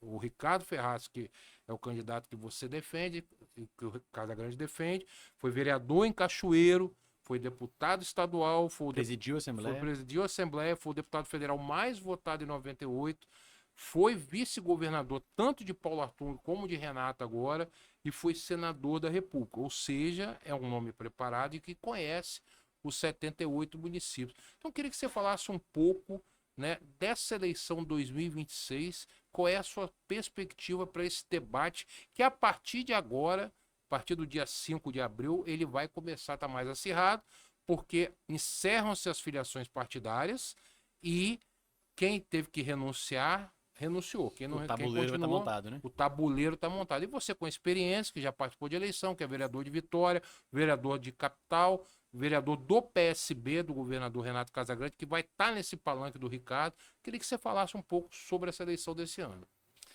André, eu sempre que posso reforço a minha visão política desse processo contemporâneo do Estado, né? O meu partido, o PSB, transformou a história do Espírito Santo desde a eleição de 2002, passando pelos 3 mandatos do nosso governador Renato Casagrande, que se encerra daqui a alguns poucos dias.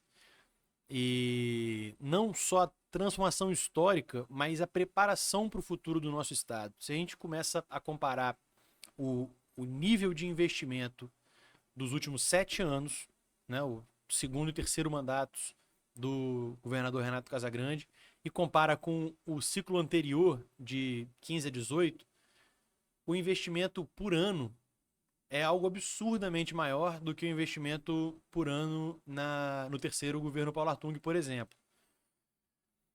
Se não me falha a memória, só o ano passado, o investimento direto do governo do estado não é gasto com funcionalismo público, não é gasto com o funcionamento de um equipamento, é investimento na veia, formação bruta de capital, investido para poder construir estrada, para construir escola, construir hospital. O investimento desses últimos anos, se eu não estou enganado, só ano passado é maior ou praticamente igual a todo o ciclo do último governo Paulo Artung. Isso mostra que o nosso estado está organizado para fazer os investimentos que o nosso povo precisa, ao mesmo tempo que é uma contradição em termos que tem a maior poupança do Brasil. Então, o estado que tem a maior poupança relativa do país é o Espírito Santo. É o que mais investe, é o que mais poupa e é o que está menos endividado. A dívida do Espírito Santo é negativa. Em comparação à dívida pela Receita, a gente tem 50% negativa. A gente tem mais dinheiro disponível para pagar toda a nossa dívida e ainda sobra mais um monte de recursos para continuar investindo. Isso mostra... Né, de investimento da Receita. Isso, o investimento é 20%, é o estado com mais poupança e a nossa dívida é negativa. A dívida é menos 51%. Uma loucura, é uma loucura. Não se explica o que o governador Renato Casagrande e o vice-governador Ricardo Ferraz fizeram nesse último ciclo de governo. O nosso governador desde 19, né, no segundo mandato, e aí a partir de 23 com o apoio do vice-governador Ricardo Ferraz, sem contar as entregas que são marcantes, como por exemplo a vinda da GWM, né, Great Wall Motors, para o estado, que é um processo aí de longo prazo, que a gente vai também conseguir uma mudança estruturante na nossa economia a partir dessa e de outras iniciativas, como por exemplo o Parque Log, que também fica em Aracruz. Um abraço inclusive para o meu amigo secretário Zé Eduardo, que está lá. E, André, o Estado está preparado para o futuro. Quem assumir a máquina do Estado em 1º de janeiro de 2027 vai ter nas mãos um Estado organizado, saneado, com dinheiro em caixa, e tem que ser alguém capaz de continuar executando esse projeto de futuro que foi concebido pelo governador Renato Casagrande e pelo futuro governador Ricardo Ferraz. Ricardo Ferraço, a gente não sabe o que vai acontecer na política municipal de Vitória, nos outros arranjos municipais geopolíticos do nosso estado, isso vem ainda num processo de encerramento, né, nos próximos dias, mas uma coisa é certa, dia 1º, o governador, dia 2, na verdade, né, dia 1º o governador Renato Casagrande se despede da gestão, dia 2 ele renuncia, e dia 2 a gente terá um novo governador do estado, o governador Ricardo Ferraço, que eu não digo que coroa a sua caminhada, mas sobe mais um degrau nessa caminhada que você mencionou, começando como vereador de Cachoeira do Mirim, passando pela Assembleia, presidindo a Assembleia, passando pela Câmara dos Deputados, vice-governador, senador da República. E aí um pequeno parênteses, eu tenho uma discordância profunda com o senador Ricardo Ferraço, que relatou a reforma trabalhista. Eu fui e sou um crítico daquela reforma, acho que ela não foi positiva para o nosso país, mas estamos hoje em pleno emprego, num país com a CLT reformada na relatoria do senador Ricardo Ferraço. Temos discordância nesse e em outros pontos, mas uma coisa me dá muita tranquilidade. A história do vice-governador Ricardo Ferraço, sua experiência, a serenidade com que toca esse e outros assuntos. Mencionei a questão da GWM, uma iniciativa praticamente pessoal do vice-governador, tocada diretamente por ele, indo várias vezes à China para poder trazer esse investimento para essa planta aqui no estado do Espírito Santo. E a certeza, e ele reforçou isso agora há poucos dias, deu uma declaração muito positiva. O esforço do futuro governador Ricardo Ferraço, e não é pretensão nenhuma, nem desumildade minha, né? Estou me referindo ao fato de ele assumir o governo dia 2 de abril. O esforço do governador Ricardo Ferraço de deixar o Espírito Santo de fora, o que ele usou de expressão foi, de fora da brigalhada ideológica. Não há nada que um governador ou um pretenso governador possa fazer de melhor para o nosso estado do que dizer e se comprometer de que vai manter o Espírito Santo longe dessa briga infantil quase de visões ideológicas que são importantes para poder permear o mandato político de sentido e de filosofia de para onde vamos. Mas se a briga se resumir apenas a cor da sua camisa, se ela é vermelha ou se ela é verde e amarela, se ela é azul, isso é pouco. O governador do estado do Espírito Santo, Renato Casagrande, não deixou o estado cair nessa esparrela, e o compromisso do futuro governador Ricardo Ferraço é de manter o estado longe da brigalhada, e isso é muito positivo. Esse é só mais um motivo que me fará caminhar com muita segurança ao lado de Ricardo Ferraço, pois afinal de contas ele não só conhece todos os municípios do estado, André, como conhece e já visitou cada distrito do nosso estado. Quando eu sentei pela primeira vez para conversar com o Ricardo Ferraço, ele ouviu meu sobrenome e falou: "Ah, vocês são de Virgínia Nova, não é?" Eu falei: "Pô, como é que você sabe?" Então, assim, esse conhecimento intrínseco do nosso estado, né, profundo, que se reflete na execução de obras. Se eu não estou enganado, o estado do Espírito Santo, eu tenho certeza que em cada cidade, cada município do estado tem uma obra do governo Renato Casagrande, mas se não me engano, em cada distrito do nosso estado também tem uma intervenção do nosso governo. Ricardo Ferraço vai assumir esse bom trabalho construído a duras penas pelo nosso grupo político. Ele vai assumir agora, dia 2 de abril. Tenho certeza que continuará fazendo um excelente trabalho. Ele é pré-candidato à reeleição, naturalmente, é um direito, é uma prerrogativa praticamente dele como então governador, disputar a sua reeleição, e no que depender de mim, contará com o meu esforço, minha militância para que Ricardo Ferraço se reeleja, se ele assim quiser mesmo, como candidato à reeleição, governador do nosso estado, para mais 4 bons anos desse grupo político que, repito, transformou a história do estado e preparou nosso Espírito Santo para o seu futuro. Pedro, estamos terminando aí nosso podcast, queria te agradecer aí pela presença. Acho que esclareceu muitas coisas, né? Eu acho que é importante, eu acho que a gente levar a informação da gestão pública é muito importante. E parabenizar pelo seu trabalho aí, desejar sucesso. Obrigado, meu E uma mensagem final aí, que Deus abençoe sua vida, sua caminhada, sua trajetória na política e na vida pessoal também. Obrigado, querido. Reforçar o agradecimento a você que me convidou para estar aqui dialogando um pouquinho, debatendo assuntos que são muito importantes para mim, naturalmente, mas que eu tenho certeza que também são importantes para a cidade, para o futuro de Vitória. E também agradecer a quem aturou essas 1h45 de conversa, de me ouvir falar bastante. Te ouvir é sempre bom, nem sempre tem quem goste de me escutar. Então, obrigado por quem ficou até o final. E saiba, meu amigo, que pode continuar contando comigo para esses e outros debates que certamente virão.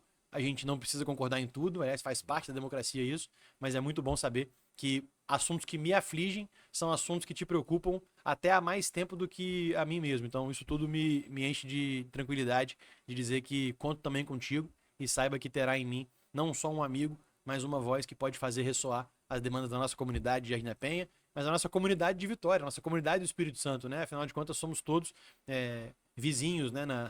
Enfim, em Jardim da Penha, é o nosso caso, na cidade de Vitória, no estado do Espírito Santo, no país. Esse esforço, não necessariamente de concordar com o caminho a ser seguido, mas se a gente tiver concordância e consonância no destino que a gente quer chegar, fica mais fácil, porque é só a gente traçar a melhor rota, às vezes ajusta aqui, às vezes desvia ali, mas para a gente chegar no objetivo comum, que é ter um país, um estado, uma cidade, um bairro cada vez melhor para a gente morar, para a gente crescer, cuidar da nossa família. E afinal de contas, esse é ou deveria ser o objetivo de cada homem e mulher que está na política para mudar um pouco a realidade do nosso povo. Obrigado, meu amigo. Obrigado a você que acompanha o nosso podcast Conexão Espírito Santo. E vamos juntos construindo por Vitória e pelo Espírito Santo um futuro melhor.